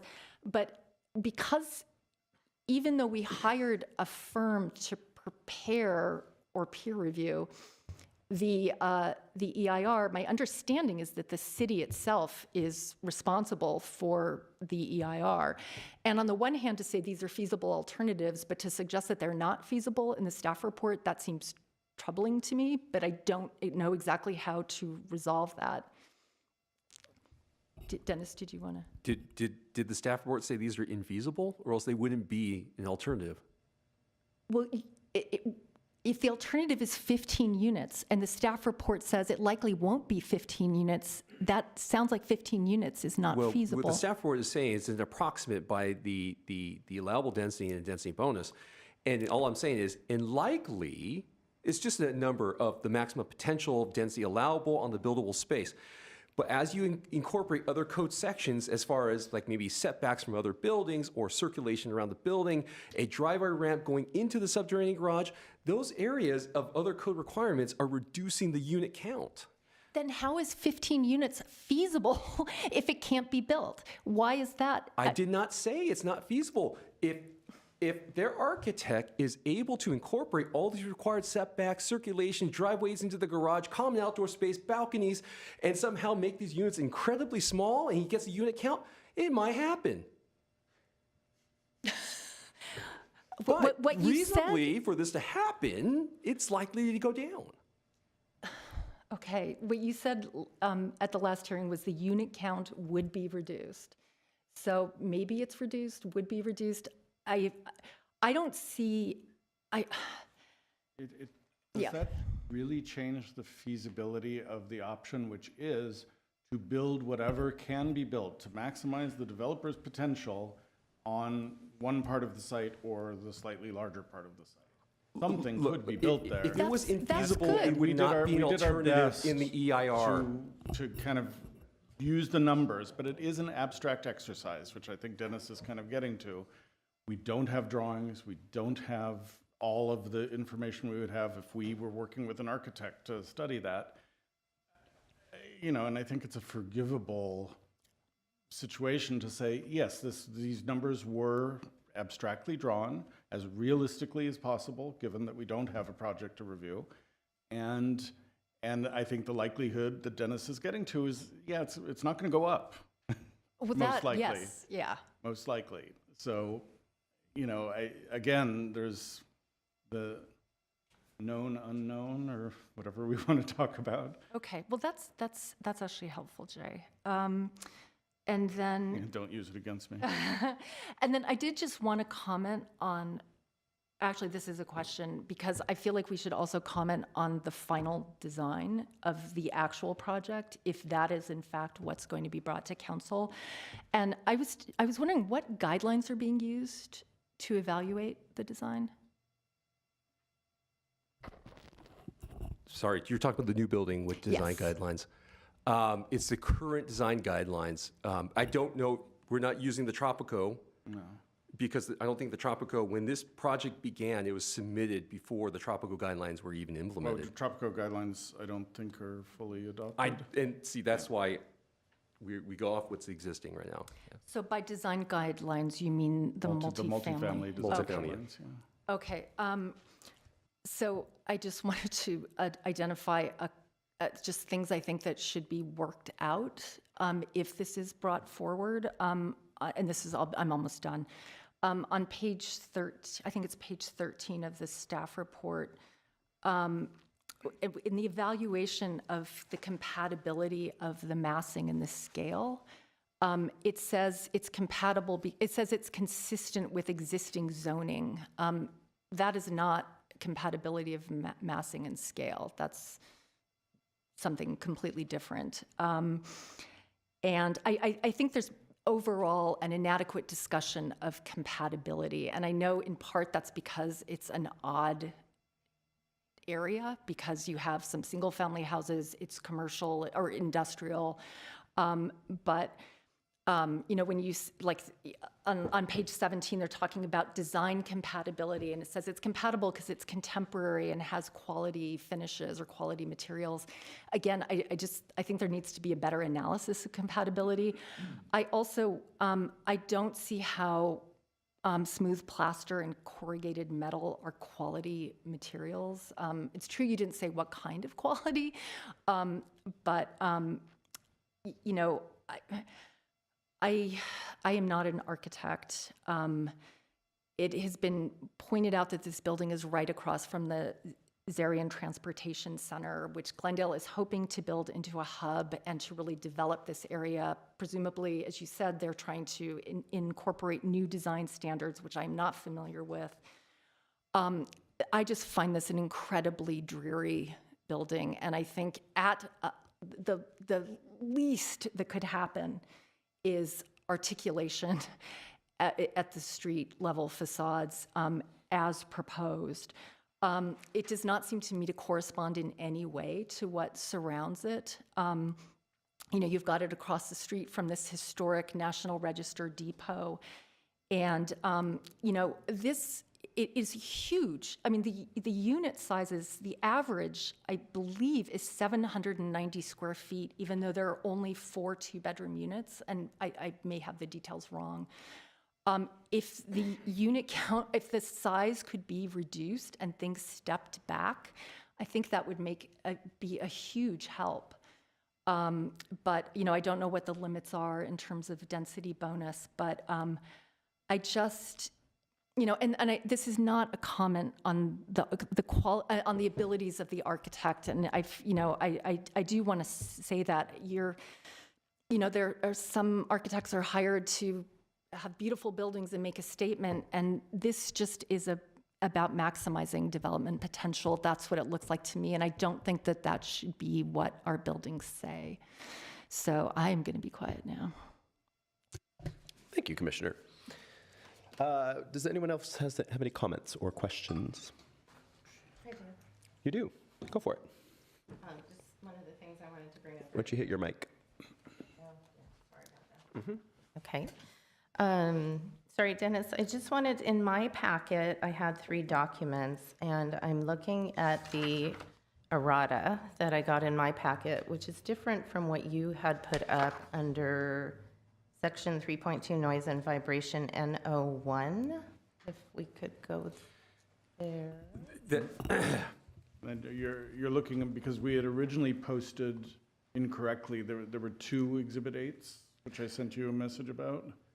I might have missed it. So a little background. Okay, but my comment is just that, can we go to that on the screen, Sure. please? Sure. So last Thursday, Jay and I were here for DRB late night, and he uploaded it. That was when it's due, and we do it. And I usually give him a link, and I say, here it is. You can upload all these things here. Inadvertently, my mistake. I had two versions of the errata. The one was the earlier one, and if you notice, I don't have the errata on my. These are just screenshots of the enhanced of where I made those changes. But the difference between the two erratas is, one, I detail saying exactly this is from the draft environmental impact report, pages 1 and 7 for the reduced density. And then the next one, I do a headline and say, this is the MMRP, so it's page this. So it's even guide your eyes even further. So there was an unfinished version on the upload that Jay put up, and that was my mistake when I had two of them up there because I was still uploading that late. I was still changing so we can get this up in our deadline. So for that reason, that is my mistake. But the errata that is on the web right now is absolutely correct. They don't say anything different. If anything on the web, the one that has even more detail, it explains exactly what portion of the final EIR, specifically, I even called out draft EIR, MMRP, or what section and page. So that is my mistake. So thank you for bringing it up, and I probably should have mentioned that, Commissioner Vartanian. No, that's fine. Actually, so in my packet, I understand now that what I'm looking at is the old errata, and I noticed that it did not have the red line. Sorry, can we go to N01? So your red line version here.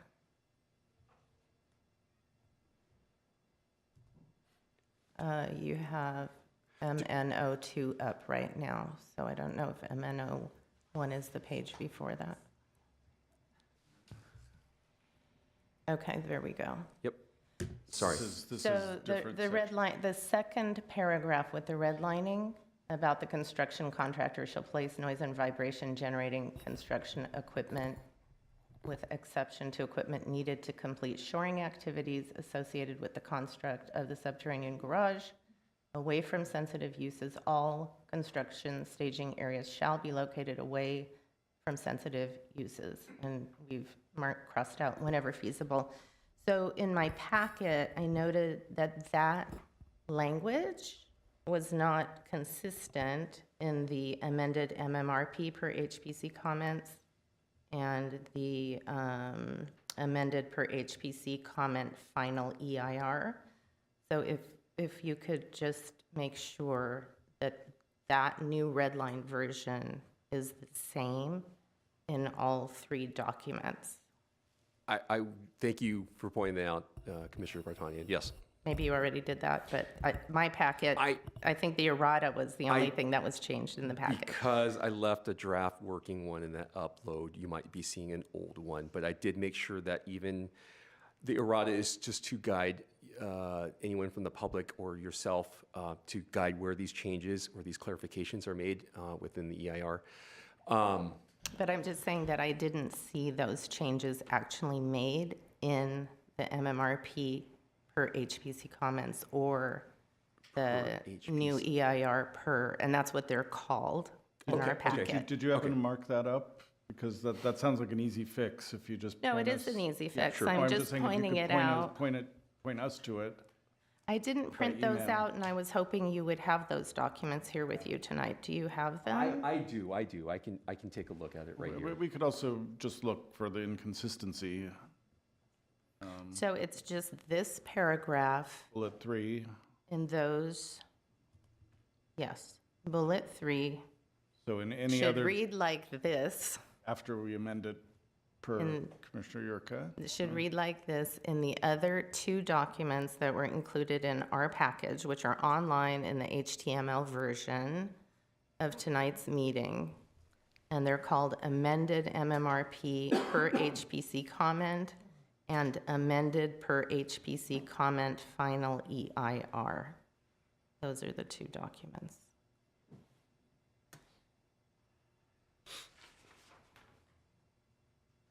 And I didn't see the version that took out the whenever feasible language and added the shall statement.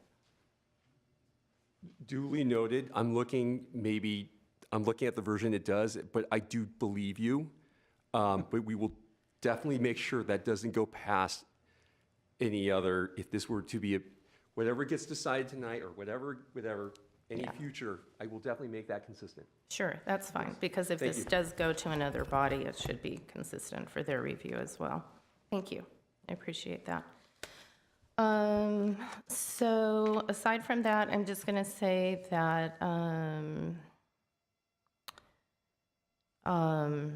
thank you, Commissioner Yurka, for all of your comments. Just for the record, I think at the last meeting, I did speak to the fact that alternatives 2 and 3 do both reduce environmental impacts equally because they're each smaller projects and they would each have shorter construction periods. Alternative 3 does reduce, or would presumably reduce, the environmental impacts even more because it would be, presumably a smaller project.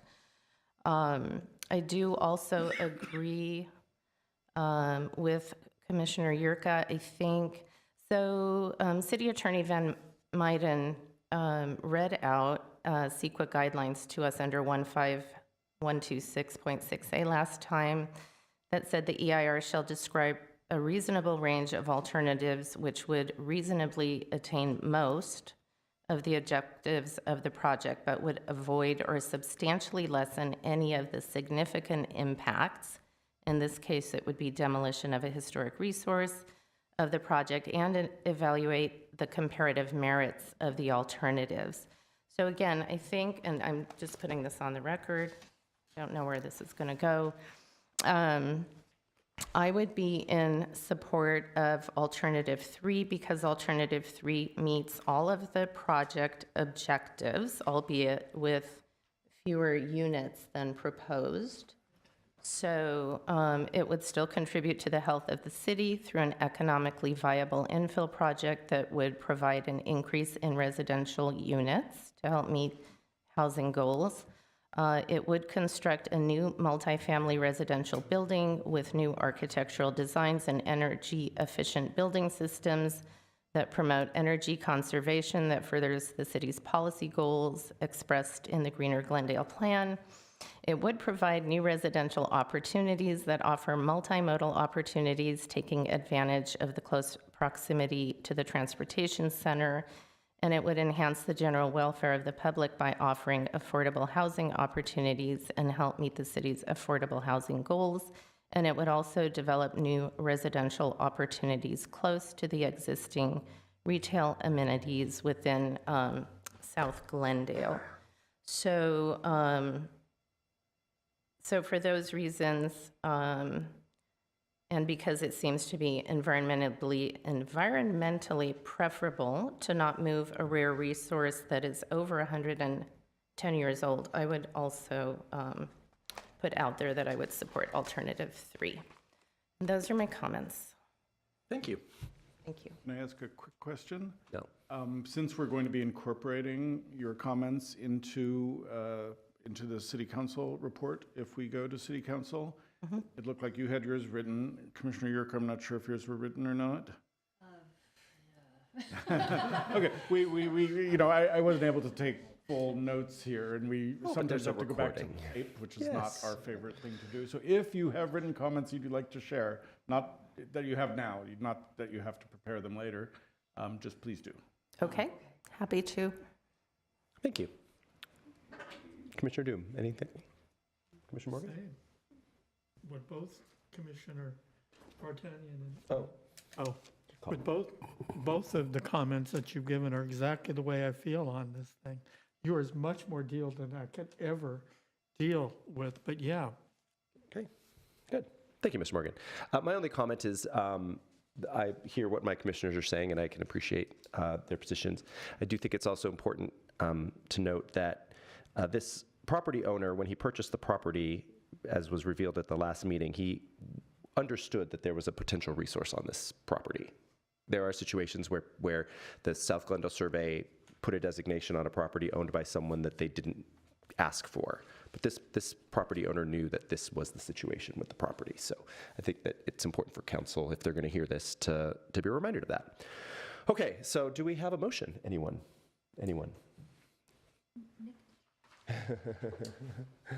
Where's your paper? Thank you.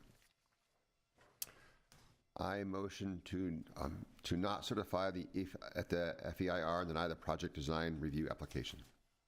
Motion number 4. Thank you. Roll call, please. For a second. Oh, we need a second. You're right. I'm sorry. We need a second. I'll second. Thank you. Okay, so we have a motion by Commissioner Doom and a second by Commissioner Vartanian. This will be roll call. Commissioner Doom? So I vote yes on my motion to deny yes. Correct. Then I vote yes. Not a Commissioner Vartanian? proposition. Yes. Commissioner Morgan? Yes. Commissioner Yurka? Yes. And Mr. Chair Cragnani? Yes. Okay. Motion carries. Thank you. 5-0. Yeah. Not to drag this meeting out much longer, but I think we do need to take a 5-minute break that we're in it. So we'll be back at 7:03.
Okay, and we're back. Moving on to new business, item 7A, 1837 Shearer Lane, proposed solar installation and landscape hardscape modifications. Casey? Let me just do the quick intro. Just to remind the commission of where we are with solar issues. And I think we've been through this before, but I don't know that all of you, we've really heard it that much. Under state law, municipalities aren't allowed to do design review on solar installations, which means we have to approve solar in our historic districts, and we also have to approve it on our Glendale Register properties if they don't have a Mills Act contract. When we have a Mills Act contract, the State Preservation Office has told us that contract supersedes the state law. So that's why we're here tonight. We've only had one previous HPC hearing involving solar. It's in the staff report, I don't have it in my head right now. It was a number of years ago, and a different situation because those panels weren't super visible. You could just kind of see the leading edge of them. It was on a two-story house that was already raised above street level. So the issue here is different because, as Casey will show you, there's a visibility issue. And so I just wanted to start this by saying you have options in terms of what you can approve or not approve because we don't have to follow the state law. But we're also cognizant that, everyone's trying to do their part, and in climate change issues and sustainability, and that's a strong argument, even if we don't think that an individual installation on any one property anywhere in the world is going to change the world, but this little village kind of thing, and the think globally, act locally. So staff reviewing this, at first we're like, oh, this is unfortunate, but we're inclined to think that allowing solar even on a Mills Act property is something that the commission certainly can consider. And Casey will run through, some of the reasons why we're not, this isn't a black and white supportive situation. We just want you to know that, we've thought this through, and we're not necessarily opposed to doing something like this, and we'll see where you guys come in at the end of all this. So that's all. Thanks, Jay. Good evening, commissioners. Happy to be here. Not in an elevator. So this is the property for 1837, project at 1837 Shearer Lane. Just for context for location, so Shearer Lane is, this property is in North Glendale. Shearer Lane rises north away from Verdugo Road, or east away from Verdugo Road. The street slopes up, so the property kind of sits below street level. And also, as we can see here, so this is the Howland House. It was designated in 2018 on the Glendale Register. Construction in 1926 by firm. It was, sorry, I'm not as polished tonight. I didn't get to do my speaking notes because I didn't have time. So I'm kind of winging my presentation at the moment. So it was constructed in 1926 by the firm of Marston, Van Pelt, and Mayberry, listed in 2018. It's a two-story residence. It actually faces away from Shearer Lane just because of the original development. So the rear of the residence, as you can see in this middle picture, the circular photo, that's the back of the property, but that's what you see most prominently from the street, and that is where these solar panels will be installed. So an overview of this is the aerial of the property in comparison to the proposed location of the solar panels. So they are proposing 28 solar panels on the southeast roof there. These photos were included in the pack that was uploaded online for you. I tried to walked up the street to do a little mock-up of how visible these would be. So the circular photo with the arrow is where I was standing when the photo was taken, and then kind of mocked up those black panels as you just kind of move up Shearer Lane. There's no doubt that there is a visual impact here, that they are going to be very clearly visible. In the nomination, the hipped roofs with the red clay tile is noted as a character-defining feature of the property. So, there is no way for us to say that these panels will not make a visual impact on this site. The installation of the panels is does lower the impact and, you know, retains most of the or all of the original material and roof form. So the way they install them is one roof tile is removed to expose the rafter below. An L bracket is put into the rafter. That tile is then replaced, and then rails are attached along those L brackets, and the solar panels attached to those rails. So the panels then kind of float above the roof there. So yes, a tile is removed to insert that bracket. The tile is then replaced, and a condition is to, you know, if a tile is broken, it's replaced in kind. And then the solar panels sit above that roof. So the roof form is retained, the roof material is retained, and the tiles don't, the solar panels don't really change that. They just kind of float above it.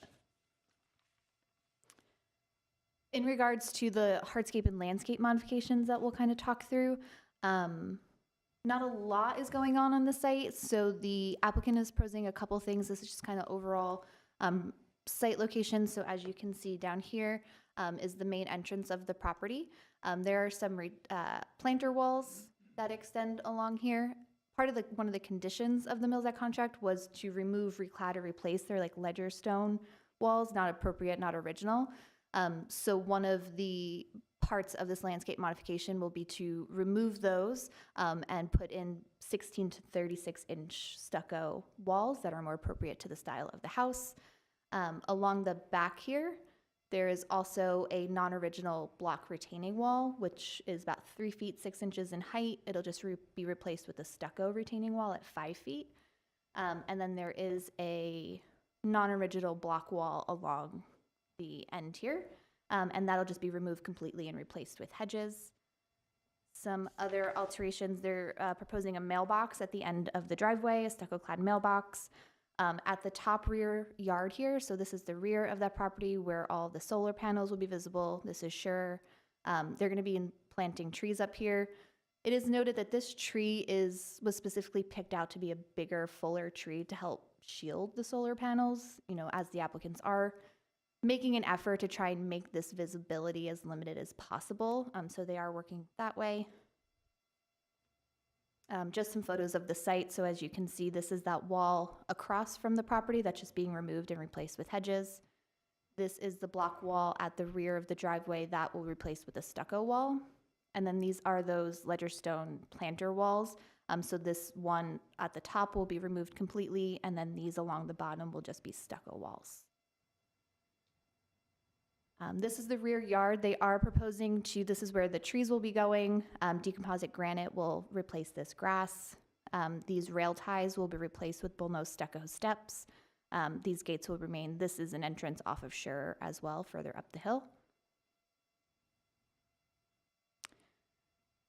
So I think the major callouts here are, you know, all of the site modifications are pretty minimal. They meet conditions. They don't have any impact to the property, the building itself, and meet the standards. The solar panels are probably the biggest thing to discuss tonight. Like I said, they are reversible, so they get put in with those L brackets. The roof tiles are going to remain. The roof form is going to remain. They float on top. They could come off in the future, and the site will remain and, you know, be converted back to what it is today. As said in the staff report, it is kind of a balancing act of preservation versus sustainability of can we allow these properties to be sustainable while also preserving them. But we did recommend some conditions in the staff report, considering relocating the solar panels to that rear yard. So kind of creating like a solar panel farm back there. Oh, sorry, a big thing that I should point out. They are also proposing to replace the driveway pavers. So there's currently non-original hexagonal pavers in the driveway, and they are proposing to replace them just with these rectangular interlocking pavers. Staff is kind of neutral on the pavers themselves. We do recommend in the staff report that if commission is inclined to approve something like this as appropriate, that we recommend a permeable paver. The ones that are being proposed are not permeable, but they do make ones very similar that are permeable. Can you go back to the previous slide and show where the decomposed? Here, so this is along here is where Shearer Lane is. So this is where I was walking up. This is the back of the property. So the decomposite granite with the trees would be in this yard here. I'm sorry, can you do it on the landscaping plan? Sorry. That's okay. So that's here. Okay. Okay, so because I was wondering if that just, I mean, it's a lot of, it looked like a lot of paving, but what looks like it's paving on the top is Is actually the granite. Yeah, Yeah, it's it permeable. looks similar Okay. to the pavers Right, that they're right. proposing in the driveway. Okay. You know, like the driveway is a lot of, where the pavers are proposing. We did recommend in the staff report that if the commission does not find the pavers to be appropriate, you could recommend a different material. But putting a lot of concrete there does feel like a very heavy, hot, non-sustainable, non-environmentally friendly option. So just thinking through all of these things of balancing those prerogatives is what the staff report was about. And I will end it there. And Thank you. just to piggyback a little bit, some of this work, the retaining wall, the removal of the non-original fence, that's not something we would normally bring to the commission, but because we're looking at this holistically, we just want to throw it in there. Yeah.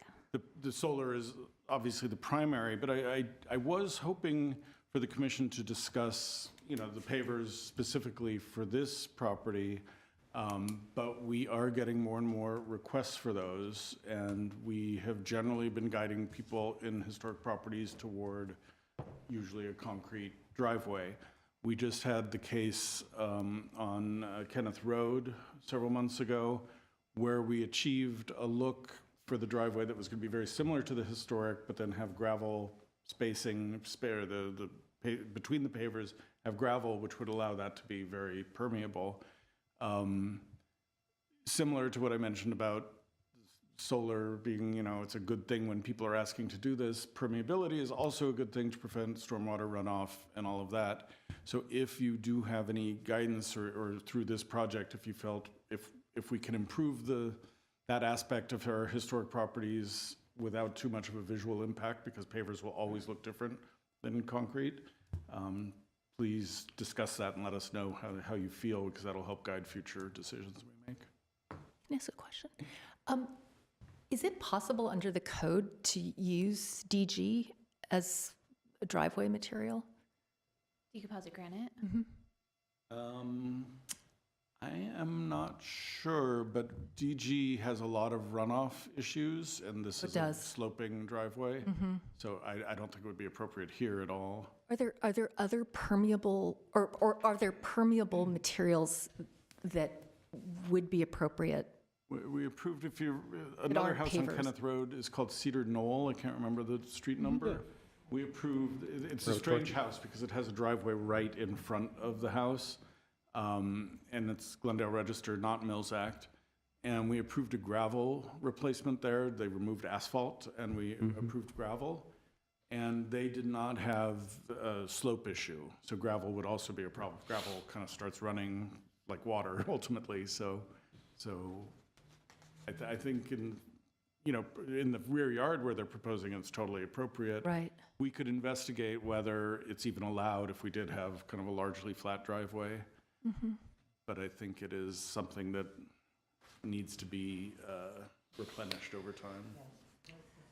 Question, I think decomposed granite needs to continuously be sort of maintained and replenished, right? Yeah, I know that they compact the soil below it. They put other things in there, so it's not just a layer of DG dirt and that's it. But yeah, I think over time it's always going to start sloughing off, run rivulets and whatever. Right, okay. Casey, can we go back to the slide first to see what the existing roof looks like? Is it triple tile or is it? It's an S tile. It is an S tile. It is an S tile. So it's We not the confirmed that original with the roof. contractor. It's not the original roof. S tile could be original, but it most likely is not. Right. Okay. And then does the plan that we have before us, has it gone through like a drainage step, or is this just the design? Because I feel like it may not be our department, but I'm slightly concerned that the runoff and just trying to remember from the site.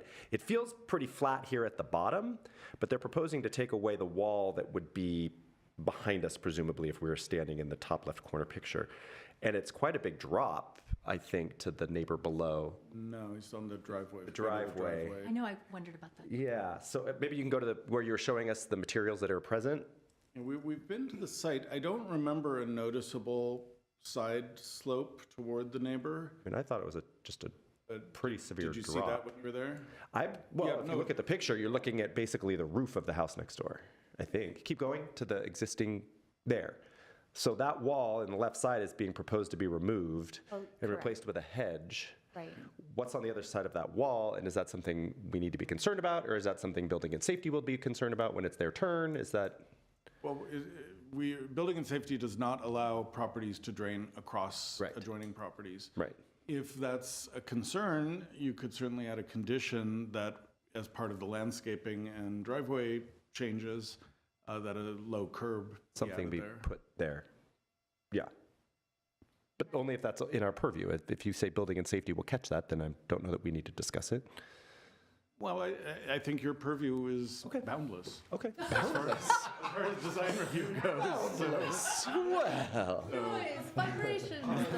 Okay. Well. Yes, that's proven. Clearly. Oh my goodness. Okay.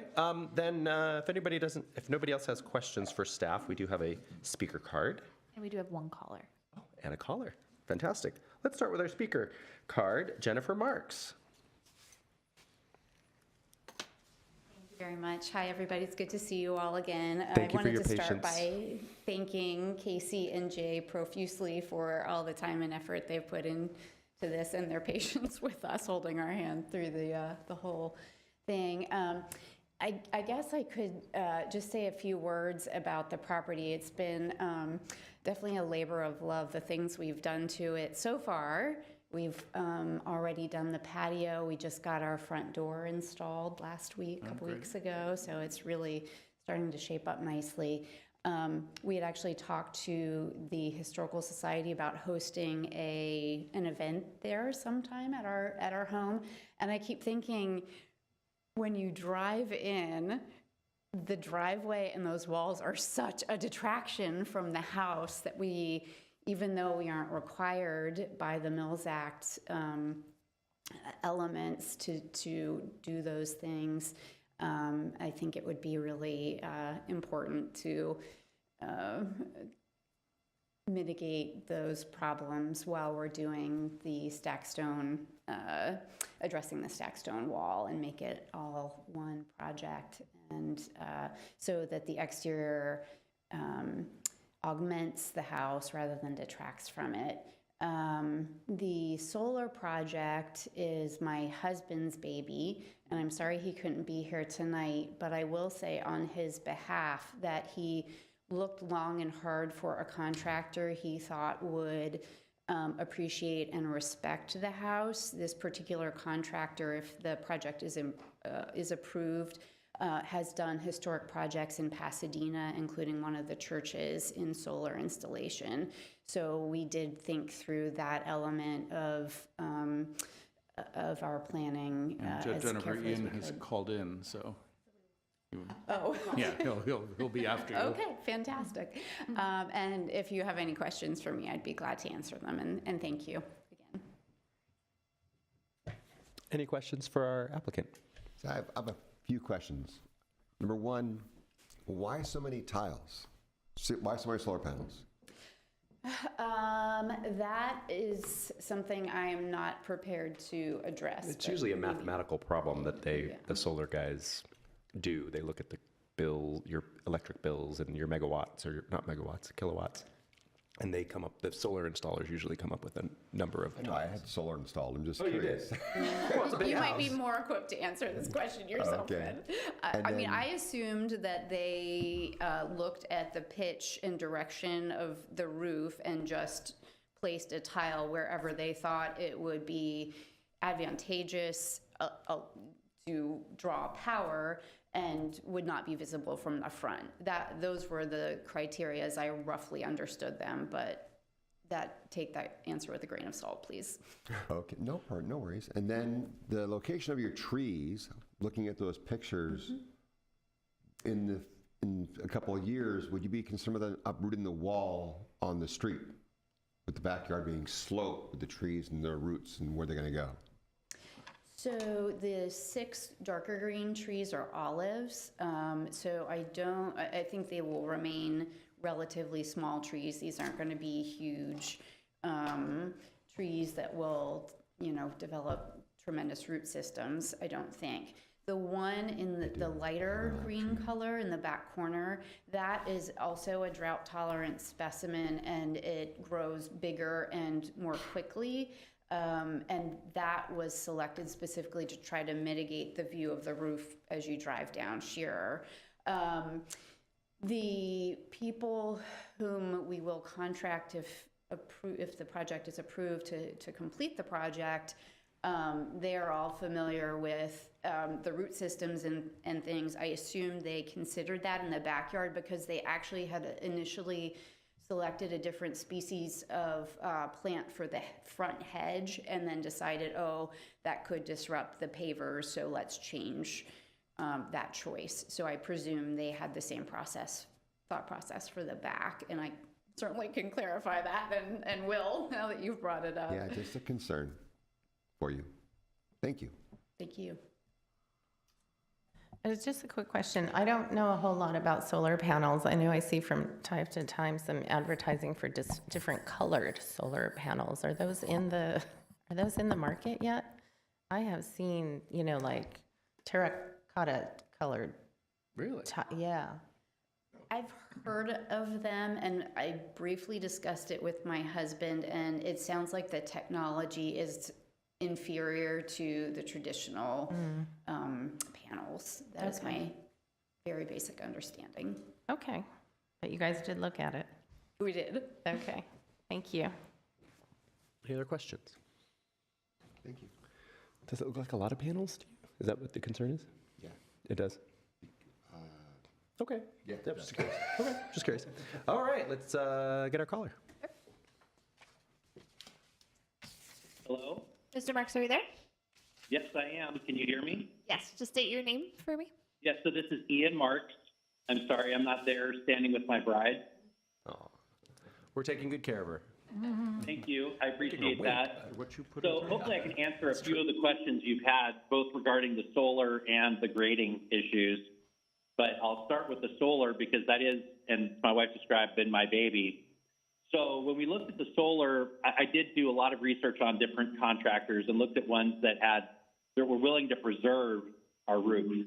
And that was one of my priorities, and would work with getting an appropriate calculation based on the best technology that was out there to minimize the view of the house from the perspective of the front of the house. And what is the front of the house, and the limited amount of traffic on the back of the house seemed like the logical place to go from the mathematical equation. So when they did calculate it, some of the pictures that Casey showed did not reflect what Otto had planned, from my understanding. And maybe if we can show a picture of what Otto's actual plan is, there's a roof line there there's panels on the wrong side of one of the roof lines in the images that she showed to what Otto has planned, who's the contractor. But the reason for the number of panels is the mathematical calculation based on the bills and usage of the property and the requirements for, it's a fairly large house in order to meet our electrical needs. And it actually does not even with the panels that we are getting, which are a higher output panel, which are of the newer technology, still does not actually meet the requirements for the home. So that's why the number of panels. And then as far as the locations of them, the idea was to keep them towards the areas where they would capture the most sun and be the least visible. So that also limited the number of panels we could have, because I didn't want the panels to detract from the view of the house as it was intended to be viewed, which is the front of the home. So that was the intention there. And the idea was to not have them visible from the street side at the side of the house when you are coming up to the front. The only place that those areas are visible is if you're one of the high-speed race cars that comes down our hill at very, very loud decibels, racing on down, and then the view from the car is the view that you would have. And with the wall in place and the tree, it removes that view of that roof line in those sections where the panels are being placed, because I was very concerned about how the aesthetics of the home are being maintained. I really want to preserve this historic beauty because that's why we bought it. That's why we want to preserve it and why we sought historic designation, was as much there are true financial benefits in the long run. We haven't seen them because we've been spending so much money on things like doors and windows and walls, and hopefully solar and the fixing of our front of the home to make it even more beautiful. And eventually the rest of the corrections that we believe need to be done to restore the house to its original state, as close to it as possible.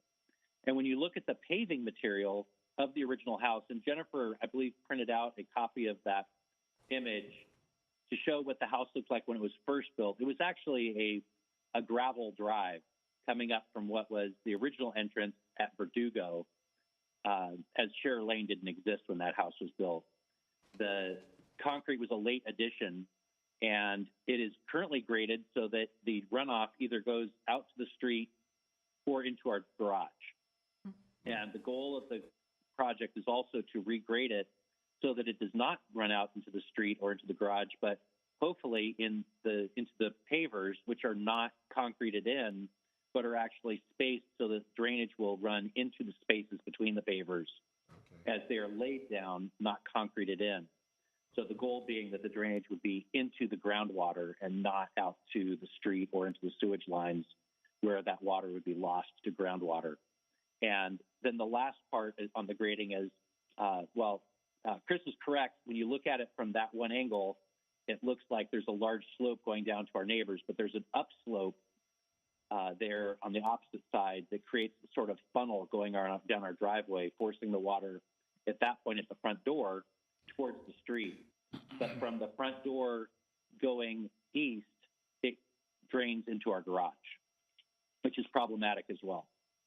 So that's the part that I wanted to add to this. And if you have any questions regarding the solar project, our goal is to make this as minimally visible and maximally productive, even though we know we could not get the maximum output had we solar paneled the snot out of it. We wanted to preserve as much of the view of the house as possible from as many angles as possible. Thank you. Thank you. Do you have any questions for the caller, anyone? No, okay, but maybe don't hang up. He is on hold. Okay, good. And any other callers? No other calls. Okay, so we'll close the public hearing and we can begin chatting. Your light's on, Ms. Yurka. Why don't you start? Oh. I had a question about the grading, because I didn't know that grading was involved. Did you know what the extent of the grading is? Is it just, I assume it's minimal, but... Yes, along this back wall here, there'll just be some slight grading when they put the wall in to make sure that the runoff doesn't come over the wall and that it's limiting it. Oh, okay, so not elsewhere on the driveway pad? I don't believe so. From my understanding of the project and what I've reviewed, the grading is just happening where that retaining wall is going in. Okay.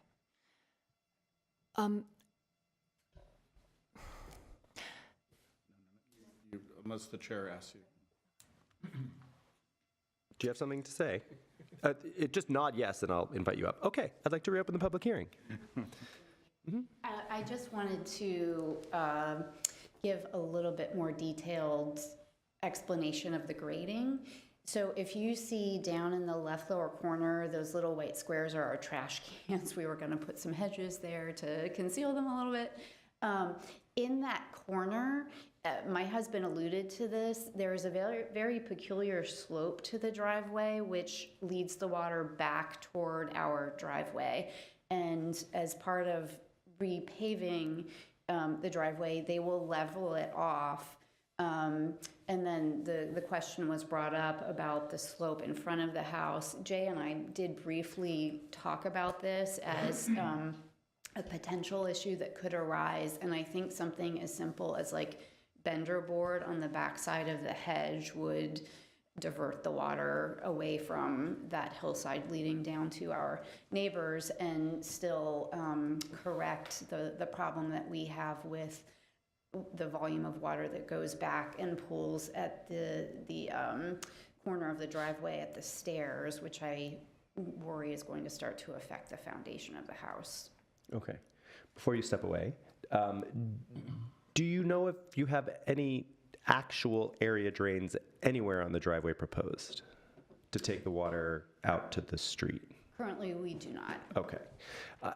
Are these pavers permeable 100% of the time? Do they ever So these specific, flood or anything? It seems that it doesn't seem to me that they could be permanently permeable, and perhaps in like the storms we've had recently, that they would just continue to absorb water. It seems to me they're going to hit a threshold pretty quickly and still have the potential to pool water on them, right? It's not that the pavers themselves are necessarily understand. permeable, it's the joints. Right. And they have to be set on a sand base Okay. in order to be permeable. And that's, some pavers can be done that way and some can't, as I've learned on another recent project. So if that was your goal, we would make sure to do the research and talk to whoever we need to make sure the product that gets chosen is permeable. I mean, to her point, if it's causing harm to the house, we obviously want, part of our goals is to help make sure the house is preserved. So I think the consideration of actually installing area drains might be appropriate, because I don't know that these pavers with their spaces are just permanently permeable. Like in a heavy storm, the water's going to pool at some point, and if it's not addressed, it will still go back to the house. I would be concerned. I can't remember, I'm having a hard time remembering, when you come in from Sheer Lane, is there a slope downward or is it pretty flat? It's almost like a low V. So you can kind of see on that left. Where the car is? Yeah, kind of on the other side running parallel to the car. There's almost a joint, like a three-way joint with the cracking of the concrete. That's kind of where the channel runs. With the sloping apron of the driveway lower than, say, where that car is? Do you drive up to get to where the car is parked, or do you drive down? Up. Oh, so really, it would be easy to get drainage out. It's not like they're going uphill to get to the curb or whatever. No, they are. The curb is lower than the motor court at the top. Oh, there we go. So it is slightly down. You do slightly go downhill to get to the garage. Yes, except for the way that it's graded back at that wall that you would run into driving straight. It's more like this and a little bit a less of an angle from the garage. And then it so goes it still kind of pulls at the garage. So it might be challenging to get area drains out to the street just from a gravity standpoint, it seems like, right? Having walked the site. I think it's a big project because you'd have to, up at the top, you'd have to dig down a fair amount to get them to the point where then they follow the slope down. So there'd be trenching and all kinds of other stuff. Okay. Well, I guess as a consideration, that would be something that I would ask if we, as we move forward with this decision. Sorry, it also looks like, is that a drainage hole in the wall right there, or that black? You guys In the already have a rock wall, drainage? that is a drainage hole. I don't even know where it comes from. You ever see water coming out of it? It's a weep hole. Might be just a weep hole, yeah. Okay. Any other questions for our applicant while she's... Yeah, since she's back up here, I have one more question. Go for it. Off topic. How is Aaron? He's doing great. Another student? Yes. Yes, yes. While I was trying to stay entertained and waiting and not being too nervous, I was texting him saying that you were here, and he was very excited and remembered when he was 18 on his 18th birthday, he came to our original hearing for extra credit for your class. So he's doing great. Oh, that's right. Mechanical engineering. Excellent. Great. Was his grade like good? He's doing fine, yeah. Okay. Any other questions, personal or otherwise? Okay. Tell him I said hi. I'm glad he's doing well. We will reclose the Health-wise, public too. hearing. Thank you, Jennifer. Thank you. Any other comments? I have a question for staff. I still am having a hard time wrapping my head around the amount of hardscape at the front of the house. That is unlikely to have been of that size originally. Well, the whole thing entire was different. configuration was totally different back in the day. Well, that's right, because of the, yeah. Verdugo or something? But at the time when they subdivided the lots that once belonged to this Yeah. larger parcel, I assume that, I can't say it was this exactly, but it clearly would have been something bordering the Coming south from- property line. And would have had to extend all the way there to get to the driveway. Right. Or the yeah, garage. Okay. We're hoping to soften Yeah, something up? I just, so I don't want to stand on my chair and shake my fist, but I cannot stand pavers on historic houses. I think driveways are, it's unfortunate that they play the kind of prominent, visible role that they do, and you don't notice them when they're scored concrete or they're concrete. Once they become pavers, they are just magnetize my attention. And I understand the concern about a giant swath of concrete because concrete is not environmentally friendly.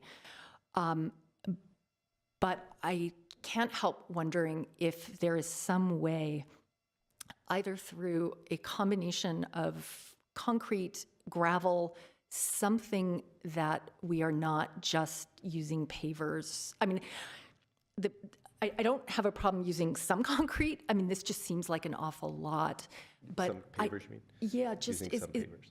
I'm You said you don't mind the idea of using some concrete. Did you mean don't mind using some pavers? No, I would easily say concrete.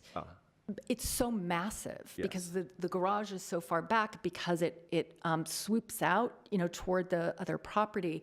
And if it could be some concrete, some gravel, just not pavers. And it's funny because I know we're here because, primarily because of the solar. But to me, I mean, the solar, I think, is problematic, and I totally understand wanting to preserve, the front of the house. The problem is the front of the house is not what's visible from the public right-of-way, that it's more, where the solar panels are going, and it's, I assume that wall that's there on Scherer, that would not be allowed. Like, it's complicated because that wasn't That's the a front. non-conforming wall, yes. It's a non-conforming wall. And it already kind of blocks the view of the house. And the idea of having trees to block the panels, it just seems like there's going to be less of the house that's visible. And I know the idea of preservation is, we want these properties, whether you can see them or not, but it just seems that part of the community benefit is visibility. I'm with you on that. I mean, it frustrates the heck out of me when someone in the past, when a house has been granted a Mills Act contract and all of that, and the next thing you know, there's a hedge in front. You can't even see the darn thing. It's not, I don't think that's appropriate either. And I think the thing I don't really think it's appropriate Just at all. think of your house. Yes, right. I've removed a lot, and it's not on the Mills Act. It's not a Mills Act house, so I can do whatever I want. Yes. And, the frustrating thing about these considerations is that historic preservation just is not environmentally friendly for the most part. I mean, we're talking about old buildings with old materials and poor, quality construction for the time, not something we would do now. I mean, it's a very difficult position to be in. I do agree with you about pavers. They pull me right out of the story every time. And so I didn't mean to hijack your comments. I just thought I would agree with you while I could, while it was fresh. I love that pull me out of the story. I think that's a good way to put it. I will just say, in defense of the green possibilities of historic preservation, that not demolishing buildings is a green alternative, but I understand what you... You're right. Well, I understand the point you're making. I think the other argument in the case we were just hearing, is that allowing for more units to be built across the street from a train station in the long run would be more environmentally sustainable than holding on to a single family home. But we're not going to go down that road again. So it is back, and I think there's two sides to the coin all the time when we're talking about these things, but I do agree with your statement about those two, about the pavers, certainly. Anyone else?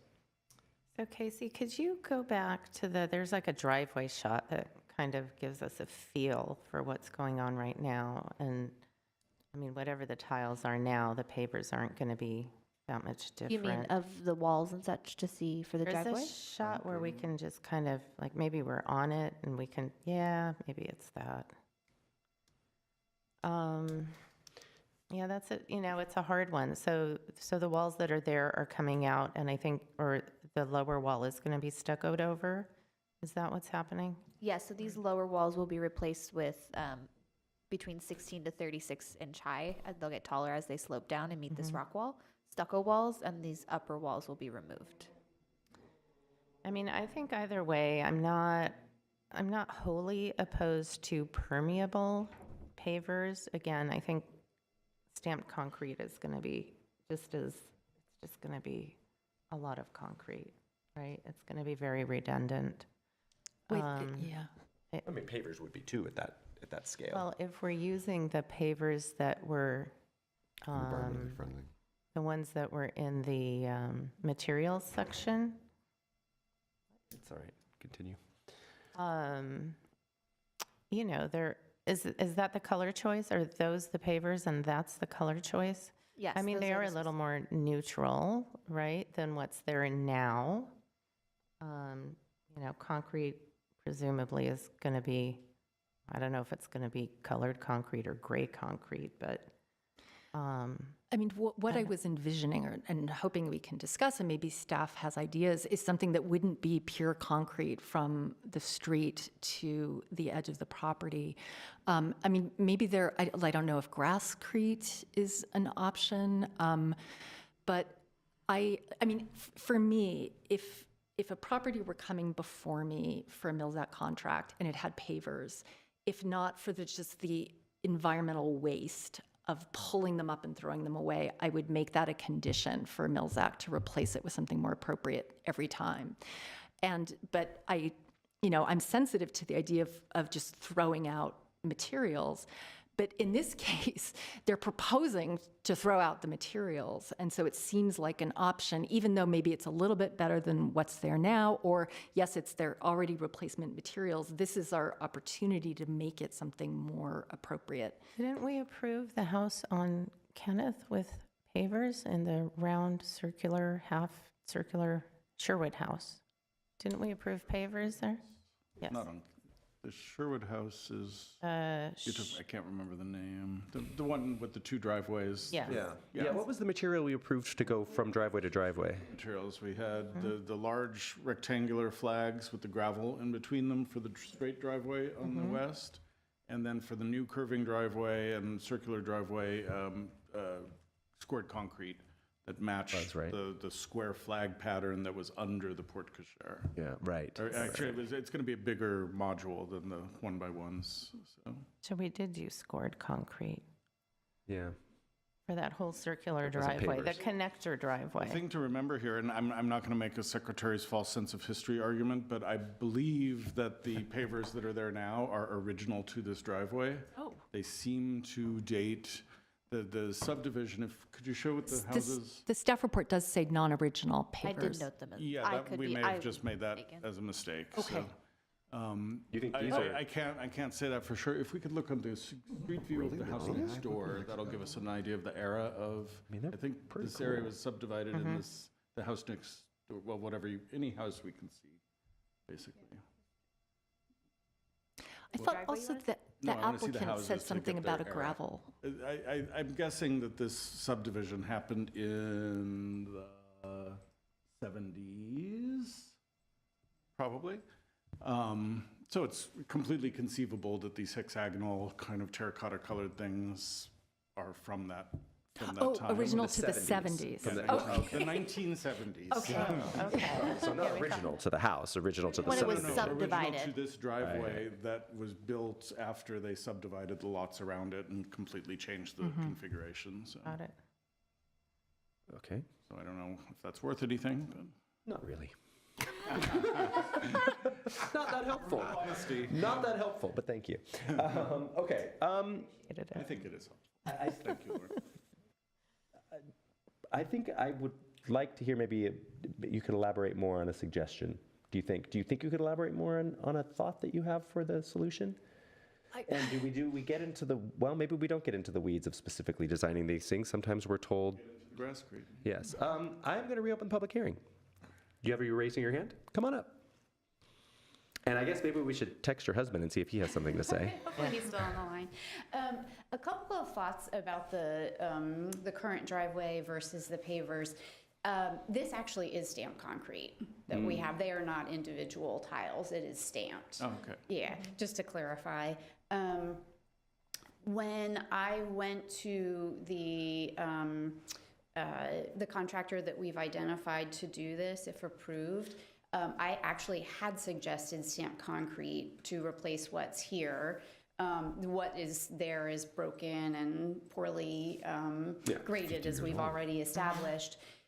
And what he said was, no matter how you stamp it, especially with this large an area, it will crack pretty quickly again. So the durability was his concern. And also, to be frank, the concrete is quite a bit more costly actually than the pavers. I'm not a fan of pavers either, but what I will say about our project and the particular ones that we selected, to me, they kind of hearken to like a cobble appearance. You know, this is a Mediterranean style home. And, you know, when I think of, I heard you talking about Italy earlier, Jay. I think I overheard you were in Italy. I mean, the streets are cobbled. This is kind of the reference to me and why this particular product might lend itself better, especially because it's not going to be a solid color. It will have some variety, which will break up that huge area that you express concerns about as well. So those were some of the thoughts and considerations. I don't have any other great ideas as an alternative, to be perfectly honest, other than, you know, like grass and things, which we're trying to mitigate, obviously, by the plan in the back for also other environmental reasons and water use. Yes. So another conundrum. And I have a quick question, sorry. And if you could go back to the plans of the property. And I was probably on vacation when this came before us a few years ago, so I did miss that hearing. Great house. I can't, yeah, no, I know. I was sorry I had to miss it. I can't really tell what the width of your driveway is, so you sort of just alluded to it. When the wall comes out at the front, it looks like, you know, greenery hedges are going in. Is there a way to add more planting area and maybe reduce, you know, the overall hardscape, or are you guys pretty much maxed out? There's a question probably also about where's the garage? Oh, yeah. Yeah, I think it's over here on the It's the left. left-hand side at the top. Are you thinking about maybe cutting off that corner piece at the bottom? Anywhere, you know, yeah, anywhere along where the hedges will be, maybe, like You turn around just though. Sorry, where's the garage? doing some bump outs Straight ahead from the or. trash can, straight up from the trash Sorry, can. can you use the? On the left. Oh, sorry, this is the garage here. These are two double doors. Okay, yeah. By the stairs, yeah. So I'm not a landscape architect, and again, I'm not really sure of the dimensions, but if that would even be feasible. Well, we did try, I specifically asked to add the hedges at the rock wall to soften all of that hardness as you enter the property. It would be difficult along where the retaining wall is leading from the garage, because that is structural. There is dirt and trees and stuff back there that needs to be held back. I was very enthusiastic about getting rid of that entire retaining wall where the new hedge will be. And that was the best idea I could come up with to try to add more greenery and limit the hardscape somewhat. It becomes challenging to reduce the driveway area because of, you know, backing in and out of the garage. And if we have another car parked there, it makes navigating that area pretty challenging. Okay. Thank you. Let's see. Okay, so Oh, go ahead. yeah, no, I'm going to say was gonna that say I'm that, okay. I'm okay with the permeable paving stones in the color and pattern that's being shown.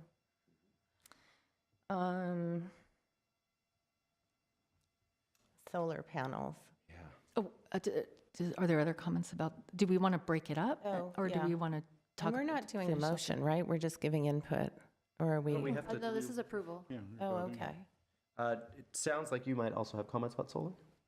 I think I had my comments. Okay, go ahead,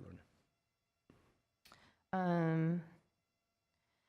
Actually, I'm not necessarily opposed to the solar panels. I know it's not the greatest solution, but it sounds like the homeowners have gone through great pains to, do the best that they can in terms of that alternative, sort of environmentally. I think because they are completely reversible, and I think the care with which they're going to be installed makes me more inclined to just, be okay with it. Obviously, visually not great, but we all know that. So I'm not necessarily, I'm not opposed to the solar panels. And what else do we have to look at? I think that's it. I mean, I agree with staff's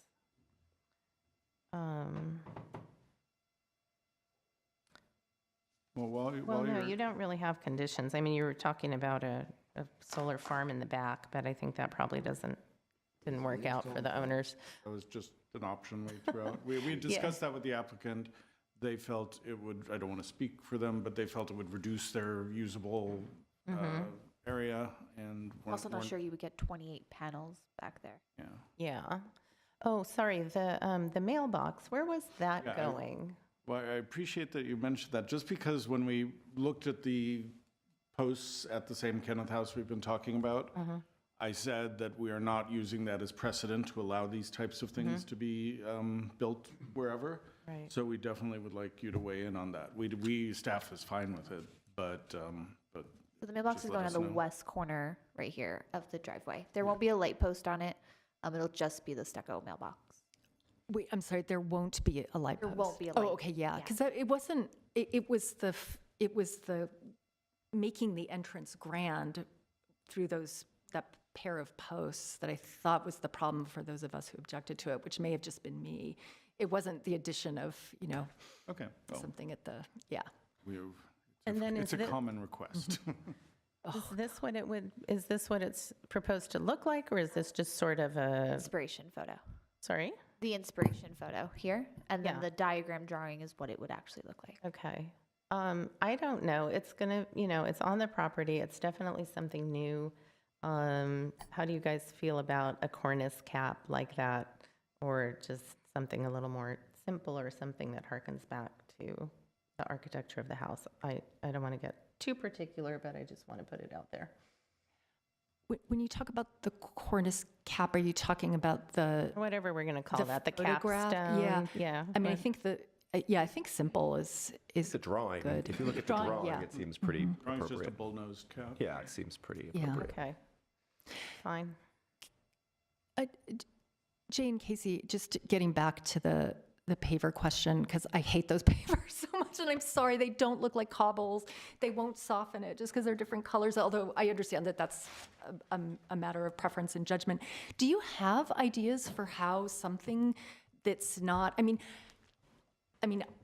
I would prefer stamped concrete for the whole thing to pavers, to be honest. They've lasted 50 years or more, if they are the original since the subdivision. I do think that I think that they look better than a beige entry to the house, but I'm wondering if you have any suggestions that would be an appropriate, just something more appropriate that would be environmentally more friendly than just pure concrete. Well, you had mentioned grasscrete, which I don't think is appropriate to a historic property, maybe Yeah. to a modern style. There are a lot of people who are, and often that grass, which may not do well, and you can put these elaborate irrigation systems in, but even those aren't always going to work. So many people are putting AstroTurf plugs in that I don't think we want that Yeah, here. As you were mentioning that, I was trying to visualize, what does that mean if we went with a condition like that? And I was thinking, well, and everything I was picturing leads to a more modern design. You know, bands of concrete interspersed with bands of gravel. Yeah. No, obviously, but and then because of the slope, it also kind of, you know, gravel doesn't do great on slopes unless it's really bounded by things. So, you know, it would be cool if this could just be a pure gravel driveway, but I don't think that's feasible. Could it be that with, and then also a lot of people don't want to have that, you know, I don't know. Yeah, get out in your high heels. It's not fun to get out in gravel. Not that I have personal experience. Very or true. anything, So, Dude's not great. so I was going to, if the commission was moving in that direction, I was going to ask for very specific guidance because I'm having trouble picturing what that would be. I mean, I'm imagining concrete from the street, but then at some point it yields to something. But I mean, I agree. Like it's hard to. And I was kind of thinking something more like what we approved at 804 Kenneth, where it's this rectangles of concrete with gravel between them, and then maybe as it gets down to the part where the garage is, maybe there's less space or no space, and it can be a little bit more flat so that it's easier to maneuver when you're out of the car, maybe past the staircase or something, where at least the part from the street is visually maybe not quite so concrete-y, and then transitions to something that maybe is just for functionality purposes. But it feels like that was a solution that, well, I think we all feel that what was approved at 804 Kenneth on that right side of the property was historically accurate as we can get without putting wood between the concrete. Those concrete rectangles we decided were original, and we were just mimicking what was already there. Yeah. So. One idea I just thought of is, you know, this, from the street, you can't see the upper driveway. So whether it's anything Garage we're portion. talking about, you can't see that. The driveway is extremely wide at the street, and it suggests that someone leaving this house or entering this driveway is coming from uphill, which I doubt ever happens. If a triangular wedge of low landscaped area could be there to minimize the amount of whatever ultimately gets approved, I think that would be good for the world and look really nice, hopefully. Are you talking about where that new hedge is, that little bit of hedge, make that a bit more of a planter?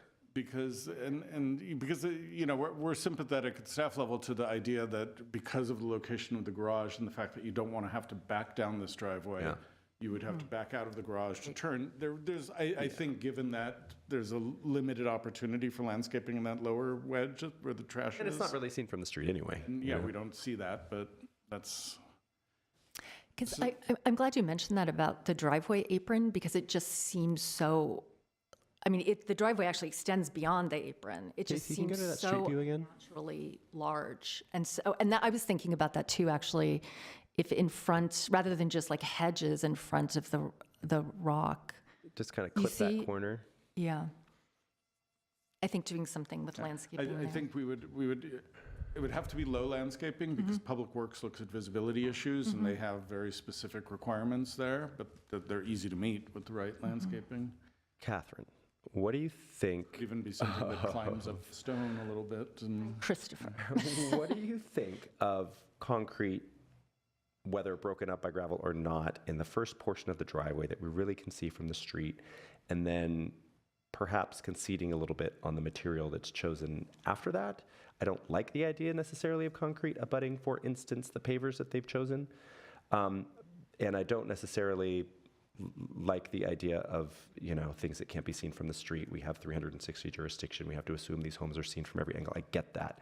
But if we are potentially going to concede on the solar panels, and those are very visible from the street, then perhaps in this case, citing their concerns about drainage, maybe there's a way that can be, there's a transition that can be created between two materials. But I was thinking that the advantage of the concrete with the gravel in between is that it's permeable. It is permeable. Yes, it is. I think it's harder to function on dragging your trash cans across it, walking on it. It's trip hazard with the ankles and the whole thing. I mean, I think that's why potentially at the Kenneth House, why under the porte cochere it was a solid bit of ground. There were no gaps.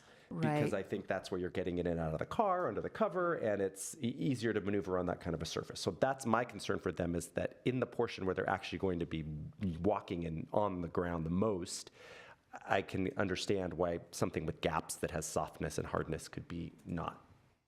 Maybe one suggestion would be that is to invite staff, I mean, just to take our suggestions and to work it out with some combination of concrete with gravel and a more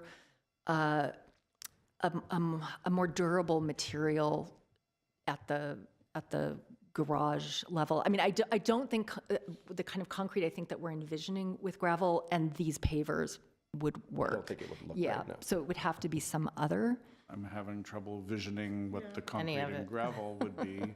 Can I throw out an Most of it idea? would And look you like may the- have to reopen the hearing, and I hate to say that at this moment, but there is a gate up on the property now that's proposed for removal. If a different gate were put there that meets code, it has to be out of the setback. This house, I don't even know what the setbacks are. 15 feet. Yeah, but this the side, the front? It's kind of confusing, but I guess it's the street front setback. think Yeah, so, it's yeah. the street front. So 15 feet. The current gate is more than 15 feet from the property line, I think.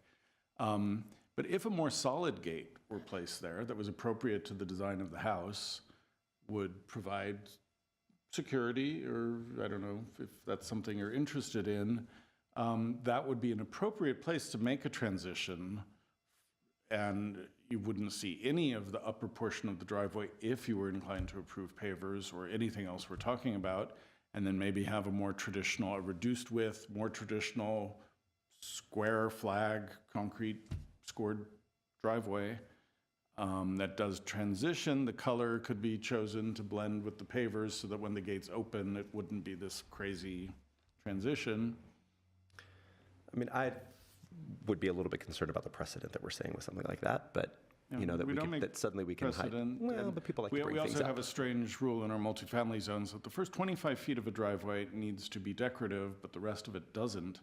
Many designers take the design and run with it, but they don't necessarily, and there is an awkward transition sometimes, and those are on usually flat land. That is the same in the R1R zones. Oh, it's in R1, R2? Yeah, driveways Okay. do need to be decorative. Okay. Is concrete decorative? Yeah, Word what's the, concrete we will call decorative. Considered? Okay, well, that's good. Okay, we are really hung up on this. well, I where guess are, to- can we hear from our other two colleagues? Were you They are both- always welcome to chime in, but yes, let's invite them. Always welcome. Always welcome. Mr. Morgan. Well, what Jennifer had said, as far as concrete, and they are concrete, scored concrete right at the moment, and we can see they're cracking. So my thing, having noticed, the person who lives next to me it's all pavers, and it hasn't cracked. It looks really nice. They put in new concrete on mine, and it has since cracked. And you can see on these scored concrete that it's already cracked. So what Jay just mentioned, you could, the first 25 feet, you can make it decorative, and the rest I would go with pavers. As far as the solar, Commissioner Doom, you have solar on your house? Yes, I do. And is it permanent? I mean, when they put it on your property, on your roof, I presume, is it there for good, or can you remove it? I can remove it. You can, like hers? Yes. So you know that that's the thing for solar. I believe that they've gone to so much work to make it so that it can be removed. And it said the solar panels could be removed in the future, and any removed or damaged roof tiles replaced in kind. So I have no problem with the solar panels itself. I believe in permeable pavers, having seen my next door's what has worked with his driveway. Now, we're only up in Spar Heights, and it's not a huge driveway, but it's big enough. So if you want to do whatever you want to do, I just think hauling the trash cans out over not pavers or going over any other material is going to make it a rough haul. So whatever it is, I wanted to make the easiest of design. I appreciate your concerns, but that's my thoughts on the project so far.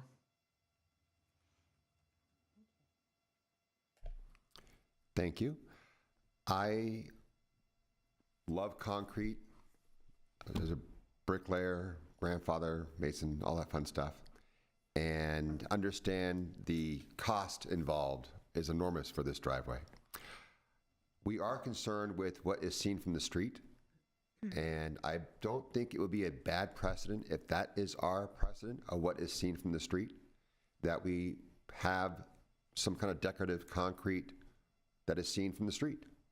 And then where that line stops would be a transition of some sort.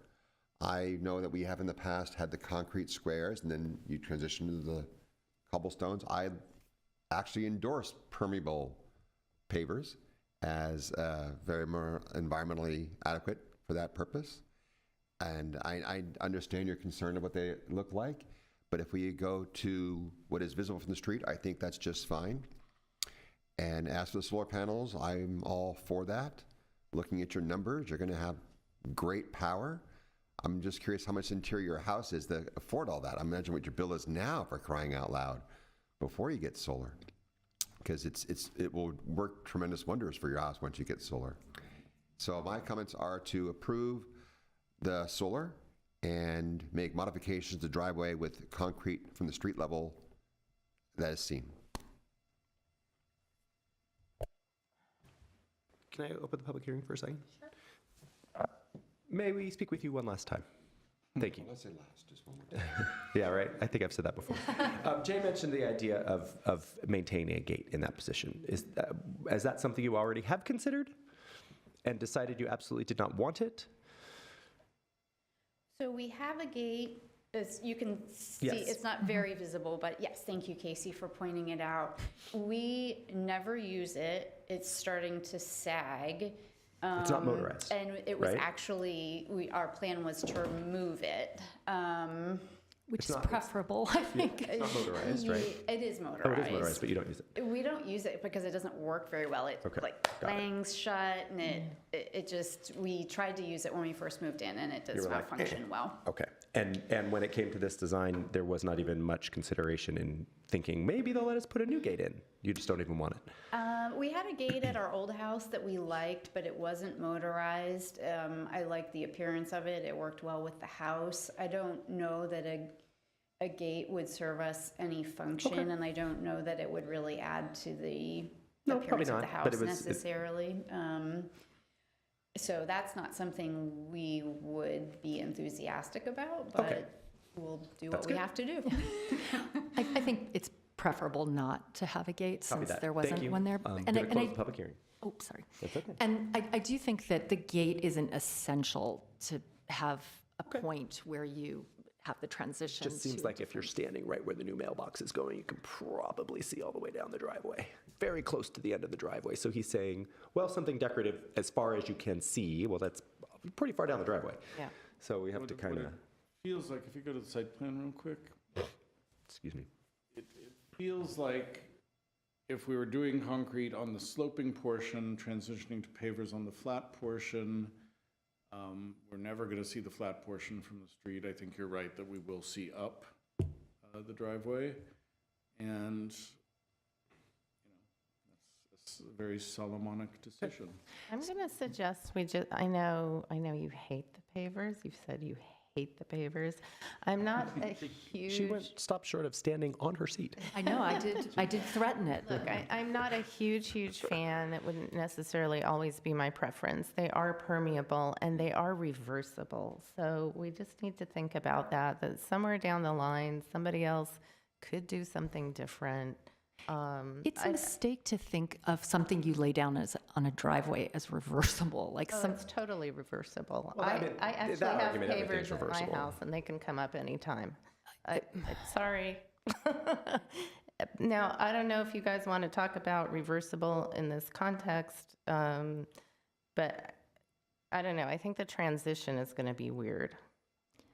I don't think it's going to be weird if it's just matched with something appropriate. Would you like to make a motion? Well, I think we're still talking about, do we still have other things to talk about? So we're all agreed on the solar. We're I haven't- just. Yeah, I didn't really make my comments about Oh, solar. sorry, go ahead. That's okay. My only comment about solar, in this particular case, is I guess I'm a little bit disappointed that we're being asked to consider it, considering the prominence of the visibility of it. And I can understand the position of wanting to be environmentally sound and all of that. My only response to that is this is the state of California where I think within the next 10 years or so, the goal is to be completely renewable energy anyway. So there could be some patience, maybe perhaps for that. So I am disappointed that we're being asked to approve solar panels. I really don't love the idea of that. I understand the position that they're reversible, and without going down that road too far, an argument could be made that anything is reversible, aside from maybe the addition of a room, but many things can be considered reversible. So look, I mean, I guess if that's really something that's important to the homeowners and the rest of the commission is going to lean that way, then I suppose I would support that, but I'm not real excited about it. I totally agree with you. Because I think of the solar panels as reversible, not just in the sense that someone might want to take them out later on, but chances are they won't. I think the technology will evolve and that the owners will get rid of them because there will be you don't. Oh, my colleagues at Caltech would disagree. I just learned about. Theoretical, there's practical and cost effective in business and subsidies and everything else, so.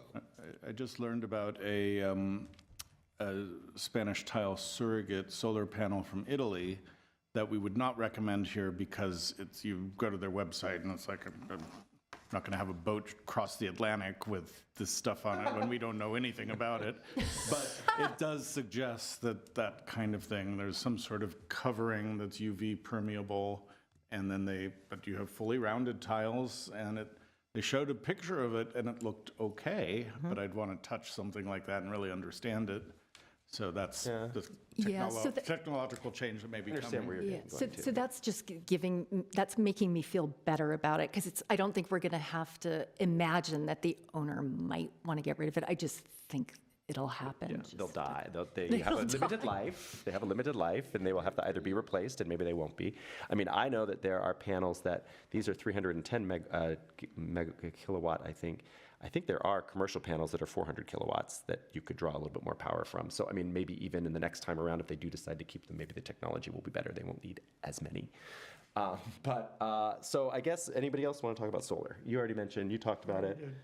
I have one concern with the tree. Looking at this picture now, the planting of the trees, and looking at the sketch I brought, the trees will eventually grow and block your sun. If I'm looking at from the west point here, is it what we look at? No, this is from the northeast. Northeast. Okay, this is the morning. Yeah. Yeah, it's the morning sun. And you mean, and okay. The truth is, they're kind of tucked up against a hill. Do you even know what time what depends on the time of year, I suppose. There's but trees against the wall too. There are, but like even just being behind us in this photograph is the mountain, is the slope and the freeway and a mountain. The sun probably doesn't even hit that roof at the earliest hour at an early hour, like a lot of other properties. Maybe it does. I mean, there's all sorts of things to consider when it comes to these sorts of things that I assume their solar installer has worked out with them. Okay, and then what else do we need to talk about? Can we put the list again? There was the, solar panels. That seems to be fine. Permeable pavers. Mailbox. And the mailbox. Okay. I think I'm fine with the mailbox as the design is, not the photograph. Runoff also. Oh. Although the applicant mentioned bender board rather than a curb. Yeah, I mean, I just would, I'm sure Pacific Designs can we'll work with you very closely on drainage. Just mention that we were very concerned about it. Who is that? The Pacific Thought it was Design. Pacific. The designer. the designer? Okay. Yeah. Pacific Outdoor. Oh, sorry, I said Pacific Design. Yeah, that's who's on the plan. So hopefully they'll work with you on that. Anybody else? If not, maybe someone would like to make a motion. I'm so terrible at this. So I move that we approve solar panels as proposed.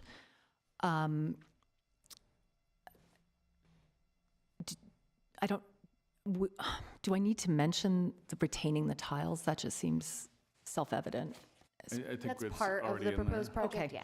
yeah. And that that staff will work on a proposal for the driveway that will have approximately the first 25 feet in a scored concrete, or I think it was visible. or visible from. Yeah, there was a mark. To the slope. Okay, and then a compatible paver. Sorry, permeable paving material to the end of the driveway. That's a terrible motion. Sorry. Oh, yes, and approval of the mailbox as sketched in the plans. Second. Did we miss anything, Jay? No, I think I got all that. Did she? But she did a fabulous job. She did. I don't want to take credit if we did. She did a fabulous job. Roll call, please. Do I call the person who made the motion, Jay, for my own knowledge? It Did they vote? was. We usually do. Yes? Just, Okay. Just to be safe. Commissioner Yurka? Yes. Commissioner Morgan? Yes. Commissioner Doom? Yes. Commissioner Vartanian? Yes. Chairperson Cragnani? Yes. Thank you Very good. very much for your patience tonight.